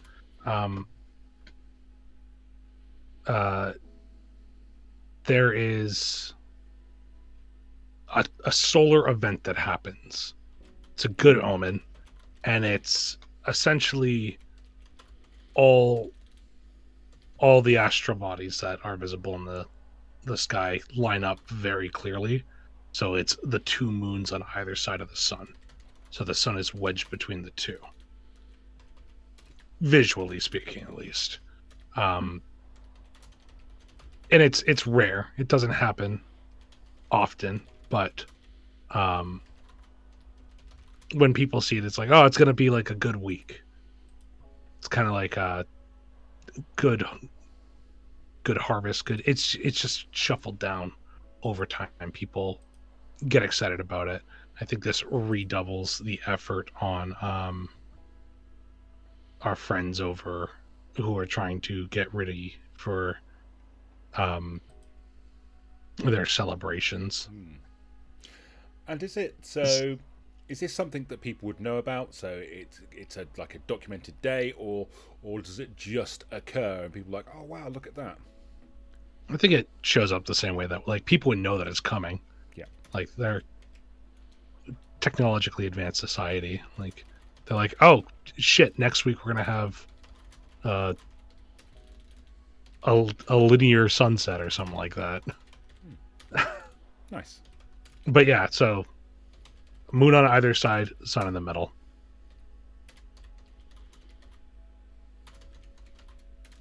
Excellent. Okay. And it's considered a good omen for the week. And is there anything specifically tied to this omen, or is it just general good luck? I think it's general good luck. In reality, it's probably like it probably fucks up the animals a little bit, but so like razor hides get confused. So like during the specific event, they're like, all right, like take advantage if there's anything near. Let's deal with them now. So it could be, I think it's luck with safety now that we're talking about this a little bit more full on. I think people like it's going to be a beneficial week. Yeah. For prosperous and health and that kind of stuff. So excellent. Right, okay, so the Hawkwood investigation, there's only 1 week left on that. There's 3 weeks left until Prosper Day, and there is 2 weeks until the corporate reshuffle is completed. Right, Zach, what would you like to do now? Gonna discover something. Oh, and what are you going to discover? During just like routine comms check, a lower rank Hawkwood Company member receives a transmission that them and their unit miss the beginning of, because they start recording it a little too late, but it is a scrambled signal of some sort that they will need to decipher.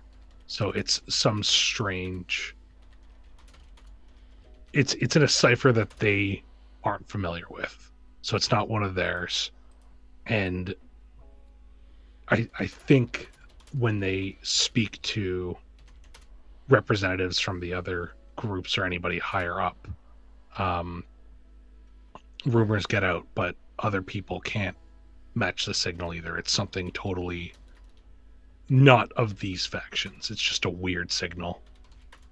Okay. And in terms of, is it just a cipher that they just can't break, and something that they would perhaps be working on, or is it just something that nobody's ever seen before? I don't think they know yet. Okay. I think they assume they can break it, but I don't think they're sure yet because it's weird. Yeah. It's specifically a weird signal.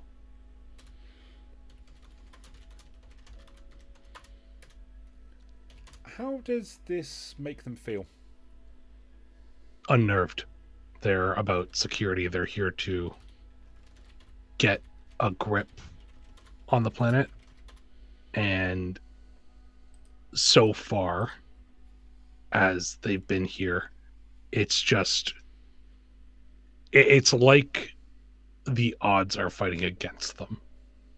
Because every time they're like, all right, like, we got the people secured. Fuck. A bunch of people ran away. There might be a cult here. Shit. Like that kind of stuff. So I think this is just like one more thing that at least at the top brass is frustrating and irritating. Okay. Yeah.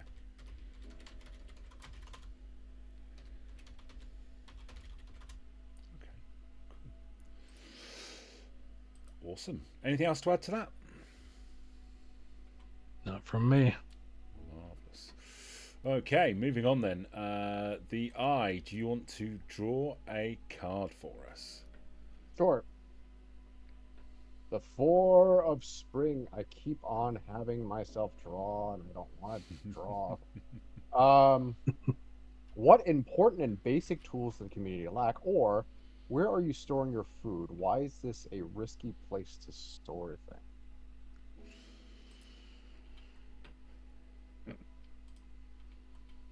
These are both interesting. Mm. Because it's a lot of new scarcity, probably.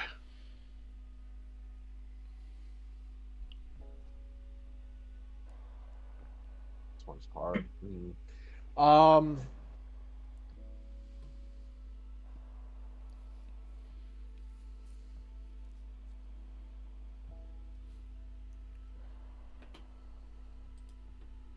Crap, I don't know on this one.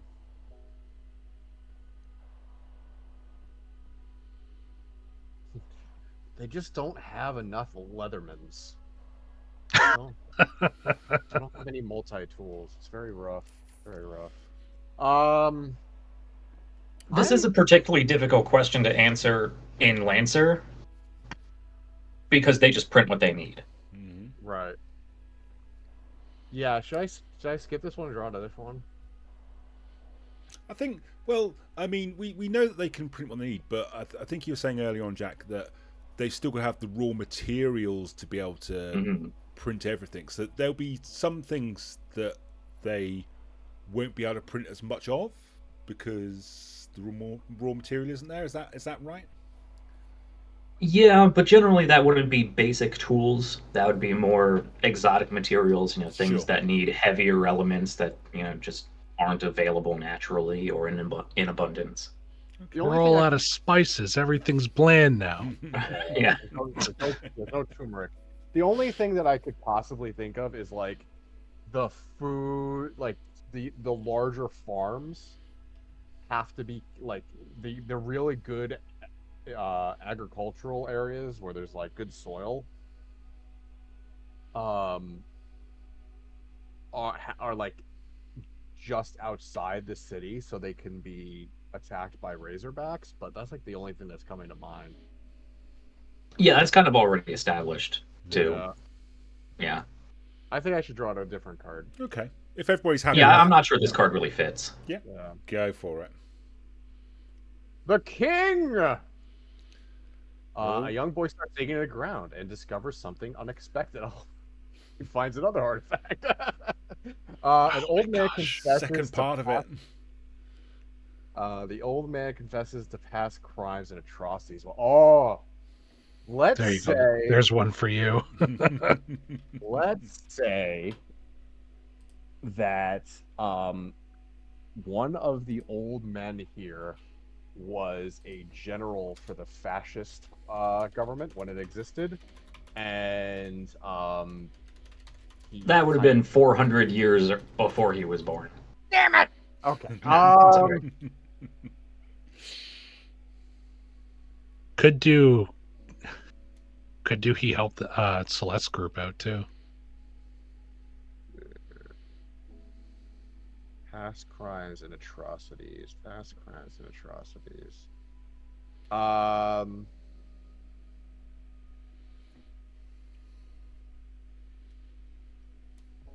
I'm just drawing blanks. I'm sorry, guys. Sorry. World building's hard. Yeah.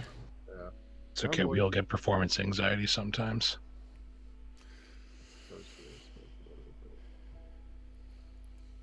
What about? You know what? Wait, I got it. Go for it. So here's Cool. what I'm gonna say. The young boy discovers another artifact very similar to the first, but a different organization gets a hold of it.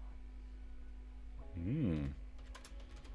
So what happens is, what was the other company you told me about, Jack? The one that did it? There is Slide Biofuel and there is Galactic Roots Agricorp. So the Agricorp got the first one. You said Slide got the first one. Slide got the first one. So Agricorp gets the second one. They are more or less working together right now, though corporates working together is working together. All right, fine. The green sheets get the second one. Those are branches That's of green part of it. sheets. Yeah. Yeah, The green sheets are made up of these two corporations.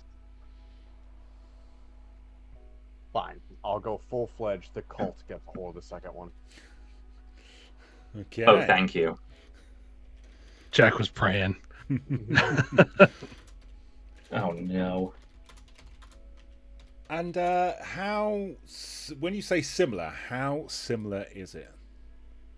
It is made of the exact same material with very similar angles, but instead of being like I shouldn't say similar angles. I would say that it's more of a platform. It's more of like a large circular disc that has like almost a bowl to it, but it is made from the same material and it has very sharp edges like the other one. Okay.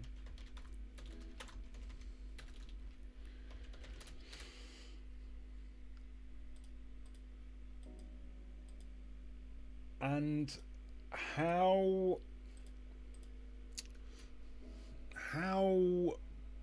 likely is it that other people will have heard about this discovery? Low. Extremely low. They don't even know this cult actually exists. Yep. Cool.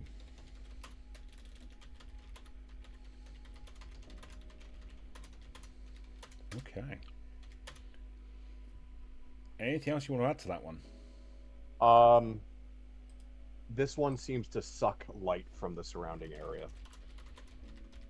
Like, not like a whole room, but like within like a few inches, it's like almost pitch black. Excellent. Love that. It's just what you need, mysterious artifacts turning up. Is there any feeling to that? Like if they reach their hand into that, do they like feel like a suction, or like does their hand just disappear? I mean, I have an idea. I just don't know how much. I don't know how much Jack wants me to fill in on this, and I don't know how much he wants to run with on his own. So that's up to you, Jack.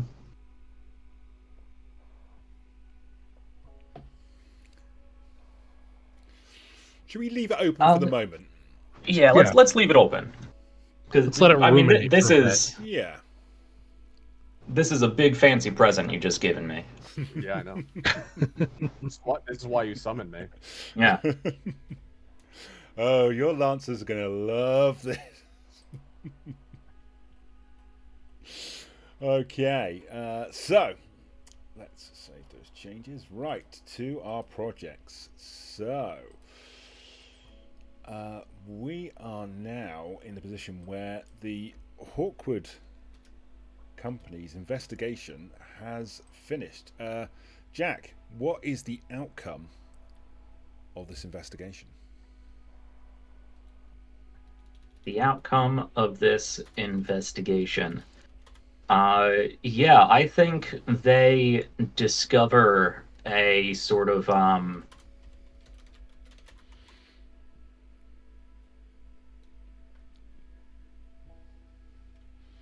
they discover a secret supply line that is being maintained between the city and this commune out there to help uh, filter people, smuggle people and goods out of Prospera Bay.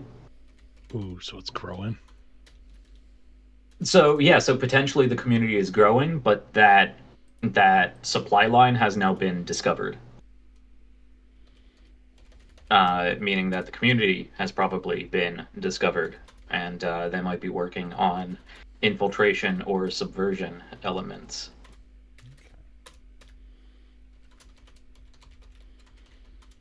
So at this point, they've gathered all the information, understand what's occurring. Potentially next, they're going to decide what to do about it. Yeah, yeah. Okay. How big was the group within inside the city? What kind of size are we talking here in terms of this supply line? I don't think it's a lot of people. I think there's like a handful of businesses that might know about this and use their own sort of trade routes and trade vehicles in and amongst Prospera Bay, and also going out to other established legitimate communities. Mhm. And then sometimes a package just gets dropped off, or a vehicle gets dragged into the forest by a razorback. And people and supplies just go missing, secretly funneled elsewhere. So not a lot of people. Okay. Okay, I guess we'll wait for their response before we kind of see what impact that's going to have on the community, I think. Okay. Anything else you want to add to that?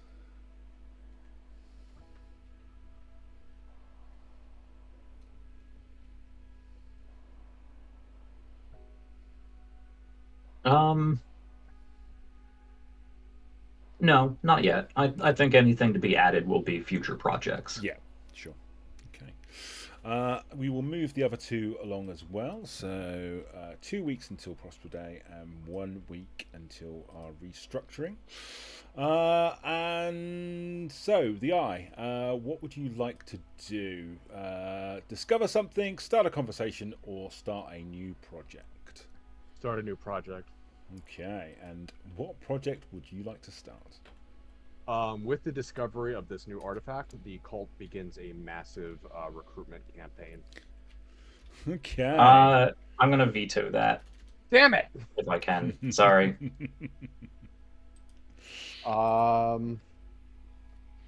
Okay. I'll go with my original idea. Wait a minute.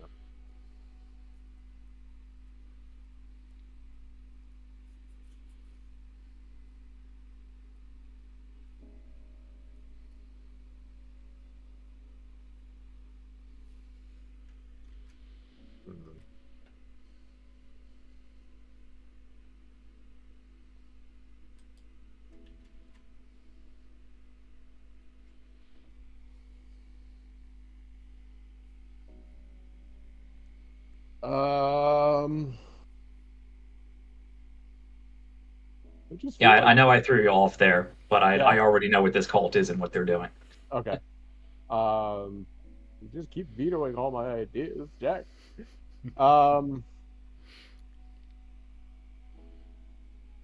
Okay, discussion. Okay. During the implementation of the martial law, does Hawkeye are there any really bad things that happen during its implementation? So how does the community feel about the implementation No, or the like events of the implementation? yeah, like more the events. Like, does a soldier get out of the line and accidentally kill someone? Does some atrocity happen, etc.?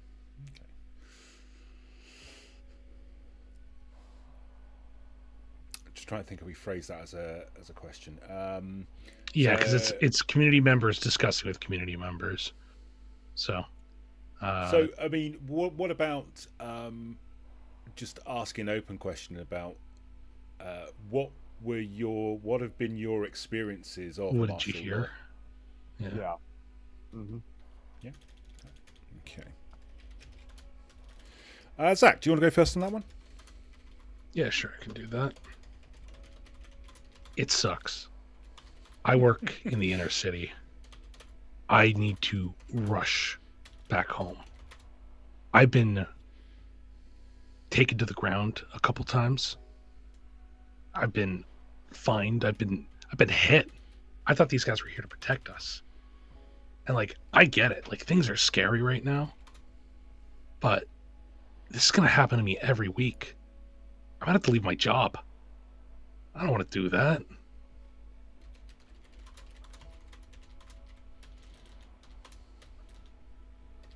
You gotta be doing something wrong. Maybe check their ordinances. Maybe read the rules. I don't know. I've only seen. I mean, yeah, I've seen the rank and file get a little rowdy, but when the actual suits come in, the actual uniforms come in, the only beatings I've seen is them smacking their batons against their own people, telling them to cool their jets.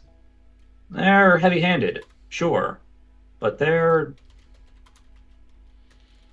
think they're trying.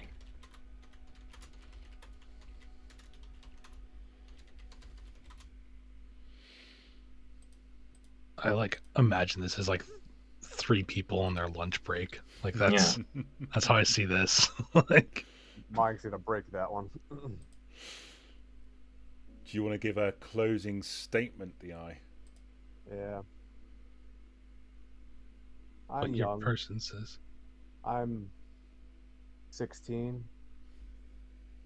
And oftentimes before this martial law thing came down, me and my friends would go out and play in the streets or in the alleys and play like handball or try to find some snacks or maybe even be able to steal some drinks from some old coot that lives down the road. Well, I guess no one really told anyone else because when I was running out of old Joe's house, I guess it was after curfew and I didn't realize it. And I didn't really hear that shot ring out.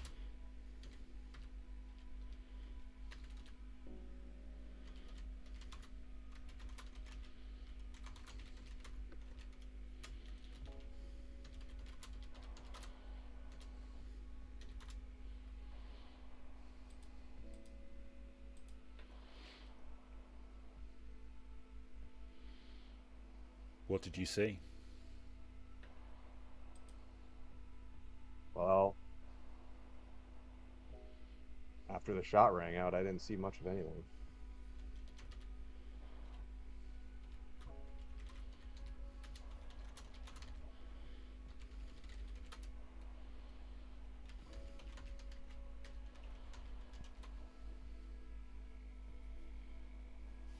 How does that make the two of you feel?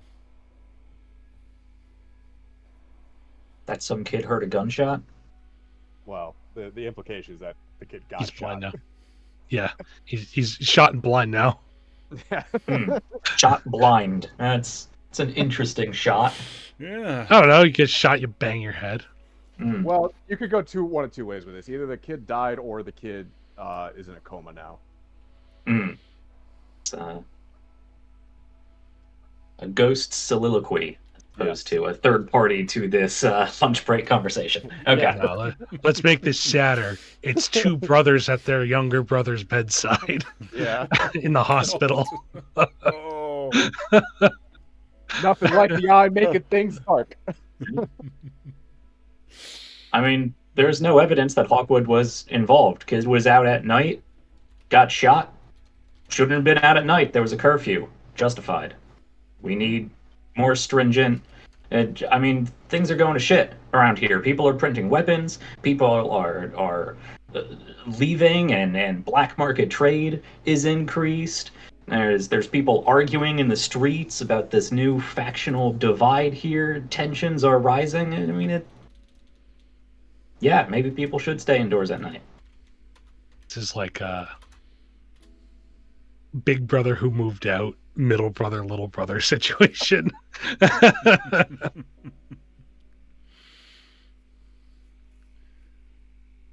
do you find that, Zach?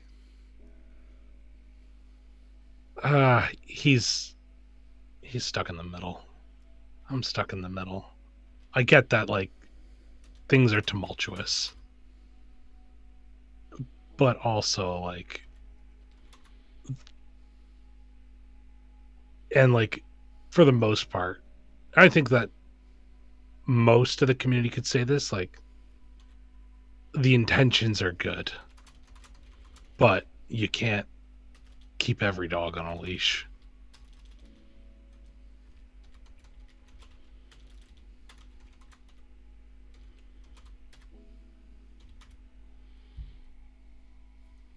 Okay. Cool. Anything else you want to add to the eye? Nope, that's good on my part. Back to the top then. So, Jack, it's you. If you want to draw a card for us. All right. Click on this and I drag it out. There we go. Do the same thing. The Three of Hearts. We have someone new arrives. Who is it? Or two of the community's younger members get into a fight. What provoked them? I think we've seen enough of the latter. I think it's kind of built into what is going on right now. Someone new arrives. Well, I mean, there's an easy answer to this. The Lancers show up. This is when the events of our main show really kick off, and we're still pretty early. I feel like that could work. And Tal, how, as I look at my wrist, at my wrist. How long are you planning on running us for tonight? Another half hour? Yeah, that's what I was thinking about. Another half an hour. Yeah.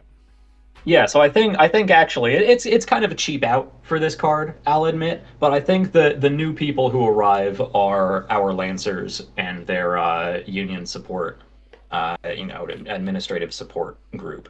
So this is when our Lancers actually show up on the scene, which is good because now this Sunday they'll be able to interact with everything that has just recently been happening in the last month and a half here, and whatever we get up to in the next half hour.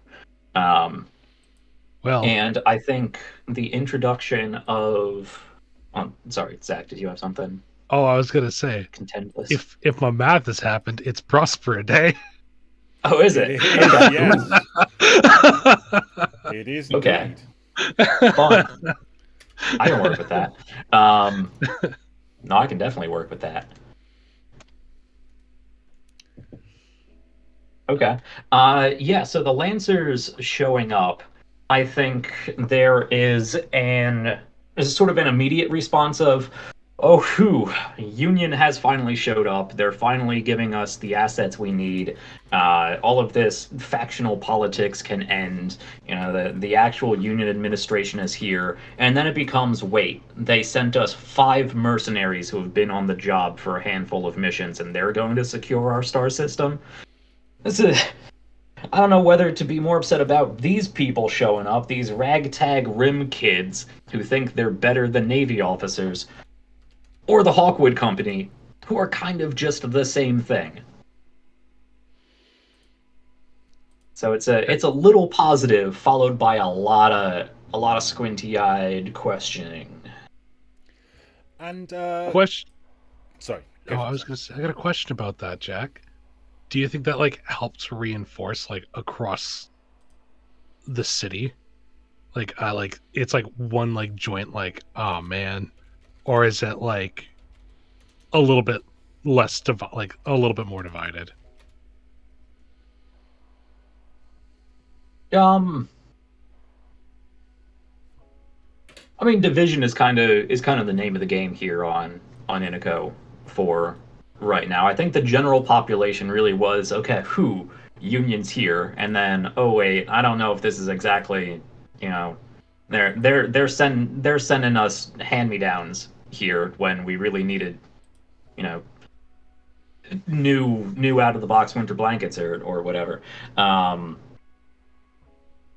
But you know, each of the different factions are going to have their own views on it, which are going to develop as our Starcrier Lancer characters make policy decisions on their own.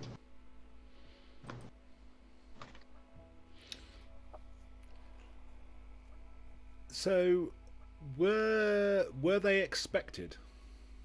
As in, did all the factions know they were coming and how many were coming, or is this we knew we were getting something, but the general population knew that they were getting something, that they were being sent Union Navy strategic defense advisors to help secure the system and represent Union's voice in coming administrative and policy matters regarding the safety and prosperity of the planet and the system, and yada yada yada. It was only the sort of now local council of officials who was more recently informed that it is 5 Lancers that have been sent. 8 Lancers that have been sent. Some of which are just, rim kids who went through the academy and decided to be, Lancer mercs as opposed to Navy officers. But we do have a Harrison in the group, an actual clone of the Harrison in the group. One of the NPCs is a Union Far Angel, which is basically if the actual UN, modern day IRL UN's peacekeeping elite force was actually useful, sort of situation. And people who have legitimately had voices in running communities before, but it's still, instead of getting a new planetary governor and top Navy admiral advisor or something, no, they're getting 5 Lancers who have been on the job for perceptual time, like a year. I think it'd be interesting. I can't wait to see how the other groups are going to respond to that. I think that would be really interesting. Oh, me too. Right. Okay. Let us look at our projects then. So, I think it is indeed. No, there's one more week till Prosper Day. It's unfortunate. But the green sheets have completed their corporate reshuffle. So, Jack, what's the outcome of that? Excuse me. Yeah, it's the actual outcome, physical overt outcome that kind of stumped me. would okay. So to clarify, people would have lost their jobs. Yeah. So that would that potentially cause resentment or ill feeling towards the green sheets? So I well, in a very different way than I think we're thinking, because it's not the common worker who lost their jobs. It's the big people in corner offices and fancy chairs that their chairs weren't pointed in exactly the right direction. So Yeah. they got kicked out and now somebody else is sitting in their chair. So there's a lot of formerly powerful people who have lost their job. Some of them probably just disappeared. But there probably are a few people now in the community who who definitely hold some resentment and may actually have some corporate secrets or think they have corporate secrets or corporate ties with plans of revenge or retribution or something like that. But on the other end of it, the general worker population probably feels a lot more heard. It's probably been working very closely in line with the Joint Labor Workers Union, and this is probably really when Mrs. Kifa Barlett was invited to join the actual Green Sheets corporate council, and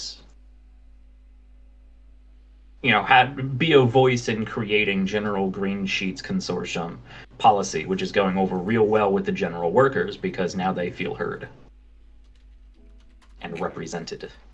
So it's potentially this may have had a positive impact on the community then? Generally. Yeah.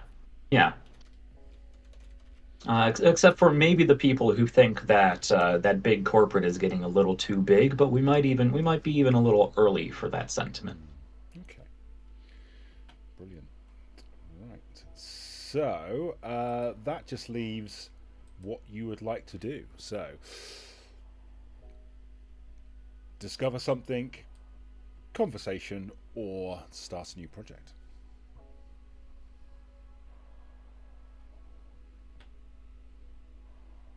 Mm. Mm.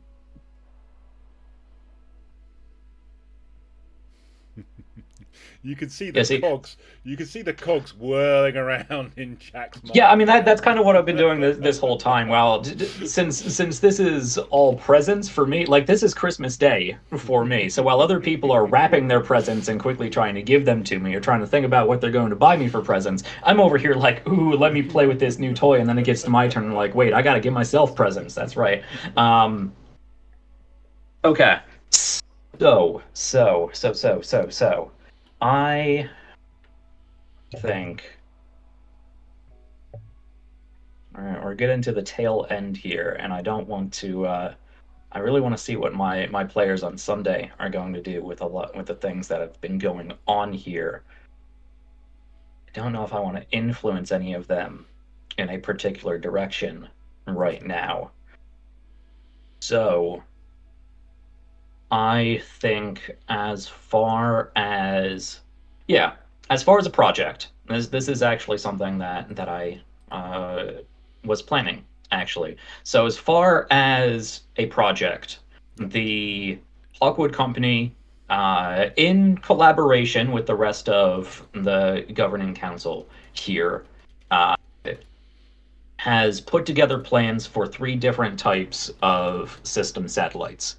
There are defense satellites, there are surveillance satellites, and there are signal jamming satellites to sort of obfuscate the resources of the system.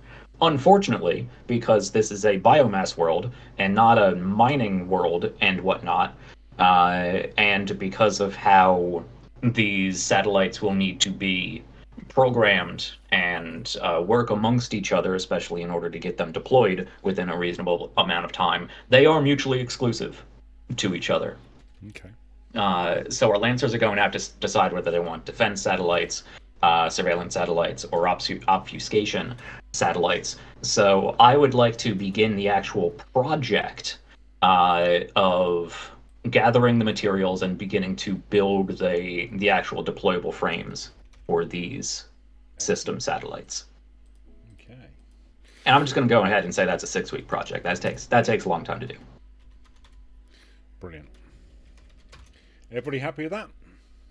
Mm-hmm. Oh yeah. Awesome. Okay.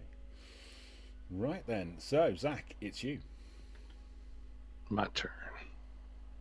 Ace. Can't seem to get it onto the big screen. Somebody pull that up for me, please. Oh, you're so needy, Zach. Thank you. Oh, there's 2 of them now. Yeah, we both did it. Okay. I just drew on the map instead of. Okay. Oh. Okay, there we go. Okay. What group has the highest status in the community? What must people do to gain inclusion in the group? Are there distinct family units in the community? If so, what family structures are common? This is a weird one, Jack. For you, this is a weird one. It's kind of a lot of this is obviously already established, isn't it, in terms of families and communities. So if you want to draw again on that, let's draw a second time here. Yeah, I think There we go. It worked this time, and I colored on the screen. We all do it. It's because I keep on forgetting to change it to. Yeah. Okay. That's the most. If you could delete the original. Yes, sir. Thank you. It's the most beautiful thing in the area, or what is the most hideous thing in the area? Ooh. Okay. Paint me a vista. I think that it is over on. I'm gonna draw it right over here because it makes sense. Over here on so many here there is a scar basically blown into the ground where there was some sort of combat, and it's beautiful to look at from the top because it has a great visual of the bay, but anybody knows that it also plays as sort of a horrible reminder of what happened to in Prospera Bay during the kind of like changing of government, some sort of weapon attack left over from a battle. Whether they could fill it in or not, they don't, because it's kind of like a permanent reminder of like, look at this thing. I want to say it's like a kilometer across. It's like basically like just a sheer cut off in the ground. Maybe something exploded. It's kind of been lost to time what exactly happened. Could have been some sort of like plasma-based weapon or an explosion, but there's just a horrible cut off in the ground where nothing seems to sustainably grow. Okay. Is it accessible? Could people I think from actually go? People can go up to it. Yeah. Can they go into it? I think they can climb to a certain extent. I think that it's like a fall hazard. So like there's like fences, but I imagine it's kind of like the Grand Canyon or Niagara Falls. It's just like there's some like basic protections where they're like, don't go over the fence. The fence is there for your protection. And they probably lose somebody to the scar every couple months to years, but for the most part, it's just kind of like a quiet reminder of what people can do. Okay. Is it, would you say that, what kind of feelings does it evoke amongst the common people? You ever been to the Ground Zero monument for 9/11? Well, it's shockingly quiet. At least when I went there 5 or 6 years ago, the entire city is so busy and loud, and then all of a sudden you're there and it's like devoid of noise, and like there's a silent reverence to what was once there. I think that's the feeling it gives off. At least when you get closer to like the center of it. Yeah, that's very cool. Okay. Right, let's have a look at our projects then. So, we move the satellite infrastructure on one, but with that, it is Prosper Day. Prospera Day. So, what occurs on this magical day? It is more or less a success. Tensions are somewhat high, and there has been some workarounds with, I think, green, like, I think Hawkwood, they didn't give up completely, but they posted extra guard, and more or less it's like, all right, everybody was supposed to be in at 9, we'll give you till 1. Like, that's kind of like the thing. Like, they recognize that there was some work between the main people who were setting it up. There was some flexibility to it. I think the celebration went really well.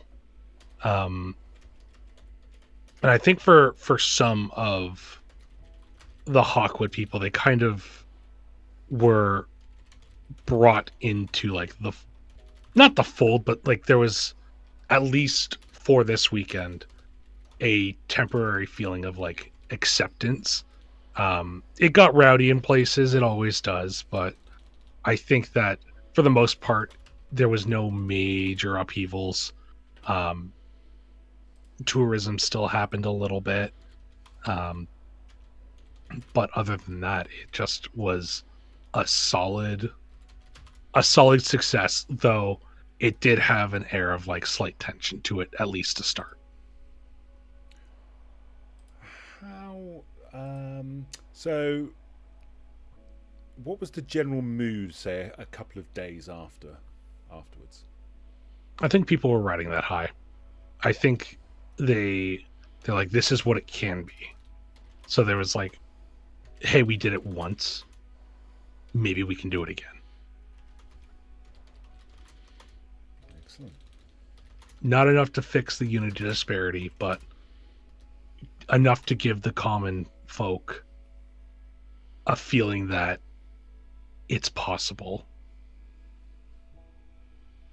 Yeah. Brilliant. Okay, and then lastly, and this will be our last action of the night. So when we come back next week, it'll be straight into the Eye's turn. But Zach, what is your final move for today's show? Off in the jungle. This is going to be a starter project, but there's a conversation happening between a woman about 35-ish and the open cockpit of a war machine. Jack, do you mind if I name this NHP? Or do they have a set name? Or do you have an idea? Because I have one I think you might like. Go ahead. Ipos, which in the Book of Goetia, which some of the other NHPs are named after, is the revealer of past, presents, and possible futures. He's looking for a pilot and would like to work with Celeste. So, what is the actual project? Basic training. Okay. So Celeste, basic training. But who is training who? Exactly.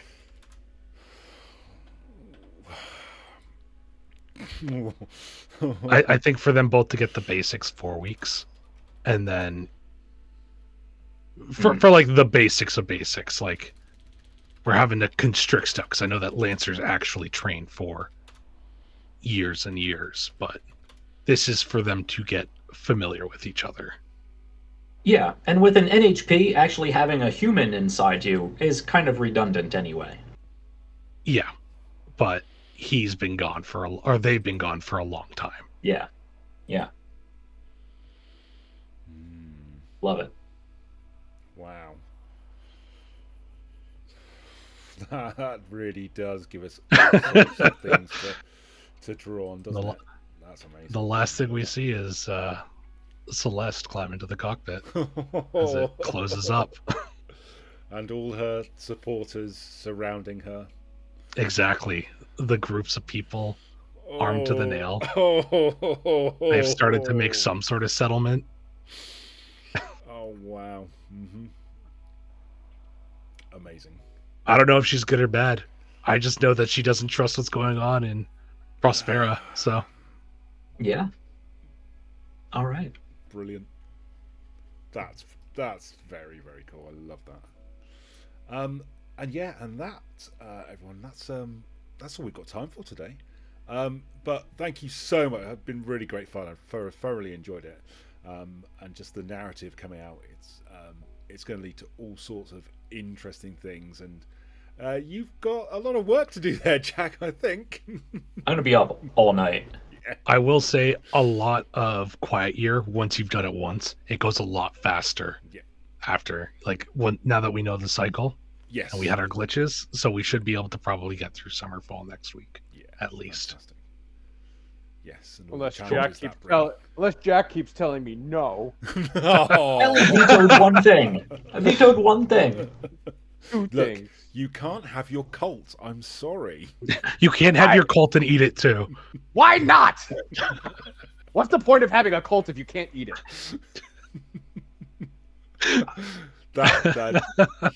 That's a t-shirt right there. You don't know how right you are. Oh well, thank you so much, everyone. Should we just go around and just finish off by telling everyone where you can find each other and and what you're currently up to? So, the Eye. Let's start with you this time. Let's go in reverse order. I am the Eye. You find me here and only here, except if you could find me on the once known the artist formerly known as Twitter. And you will find me there as the Eye with the E's replaced by 3's because I'm weird like that. Yeah. Awesome. Zach. Hey everybody, I'm Zach. You can find me online at Schedule for Launch. Catch me and Jack hopefully next week for Tale of the Void, where I don't remember what we're doing. But I think it is trying to set up shop for stuff. We're clearing something out. Yeah. No, that's all I really remember. I immediately panicked. Like, wait, did I sign myself up for something next? Oh, okay. No, we've been off for a long time just due to life. Yeah. And hopefully we'll be back to it. But and then obviously here next week, I'll be doing some more stuff in the near future though. So catch me on Threads where I'm going to talk about that all. What's your it's that Schedule for Launch. Yeah. Cool. And Jack, how about yourself? Yes. Hello, folks. I'm Jack. I've been given so many beautiful presents tonight, and I'm going to be up all night working them into what I am mostly up to right now, which is the Starcrier conflict. The story, the overarching story in which this planet that we are currently making is a part of. In fact, directly right now, because our Lancers have just landed on this planet. So join us every Sunday at 7 p.m. U.S. Eastern Time for some sci-fi space mecha opera, and we will see what our Lancers do with all of these new rumors and developments and vistas and crazy cults and ancient artifacts and whatnot that they are going to need to make a lot of really interesting decisions about. So thank you, you two. Thank you, Tal, for facilitating this. This has been a wonderful time, and I have a lot of new toys to play with. So yeah, that's Sunday. As Zach said, you'll see me on Tuesday, probably, possibly, hopefully, over with Veil of the Void. Oh, one more thing I do want to make sure to plug this week. Actually, tomorrow. Yeah, tomorrow is Friday. I will be over on the Lost Caravan once again. Great group of people over there. They're currently doing their Caravan of Cthulhu week, a week-long charity event for the I forget exactly the name of the charity, but it is Palestine Children's Relief Fund or something like that. Really important, helping out people who really need it right now. And it's just a week of Cthulhu and other eldritch nonsense and whatnot. Tomorrow at 8 p.m. I will be a player on a Call of Cthulhu game, The Derelict, which is a 1850s English icebreaker that has been lost at sea, lost up in the ice as they were trying to find the Northwest Passage, and that went about as well as we know it went. So that's going to be fun. That's 8 o'clock tomorrow over at the Lost Caravan. Amazing. And then Starcar on Sunday. Yeah. Come have fun. Come hang out on the socials at RPGs Uncovered. That's what I got. Go for a second. That charity is the Palestine Children's Relief Fund. There you go. Awesome. I was close. Well, Yeah. Fantastic. There we go. And yeah, I've been Tal. You can find me across the social media under the Gamers Rest. So I'm doing this. I play games badly. And if you're on this channel, you can probably see that already. I've got a game Sunday morning UK time, probably about 8ish, where we're going to go back into Divinity Original Sin 2 and see how badly we can play at that. Yeah, that's everything from me at the moment. So thanks to everyone. Thanks to the amazing cast. Thanks to everyone for popping along, and we will see you again next week. Take care of yourselves and those that can't, and do come back again next time. Thanks everyone. We'll see you soon. Bye. Bye. Bye. Bye.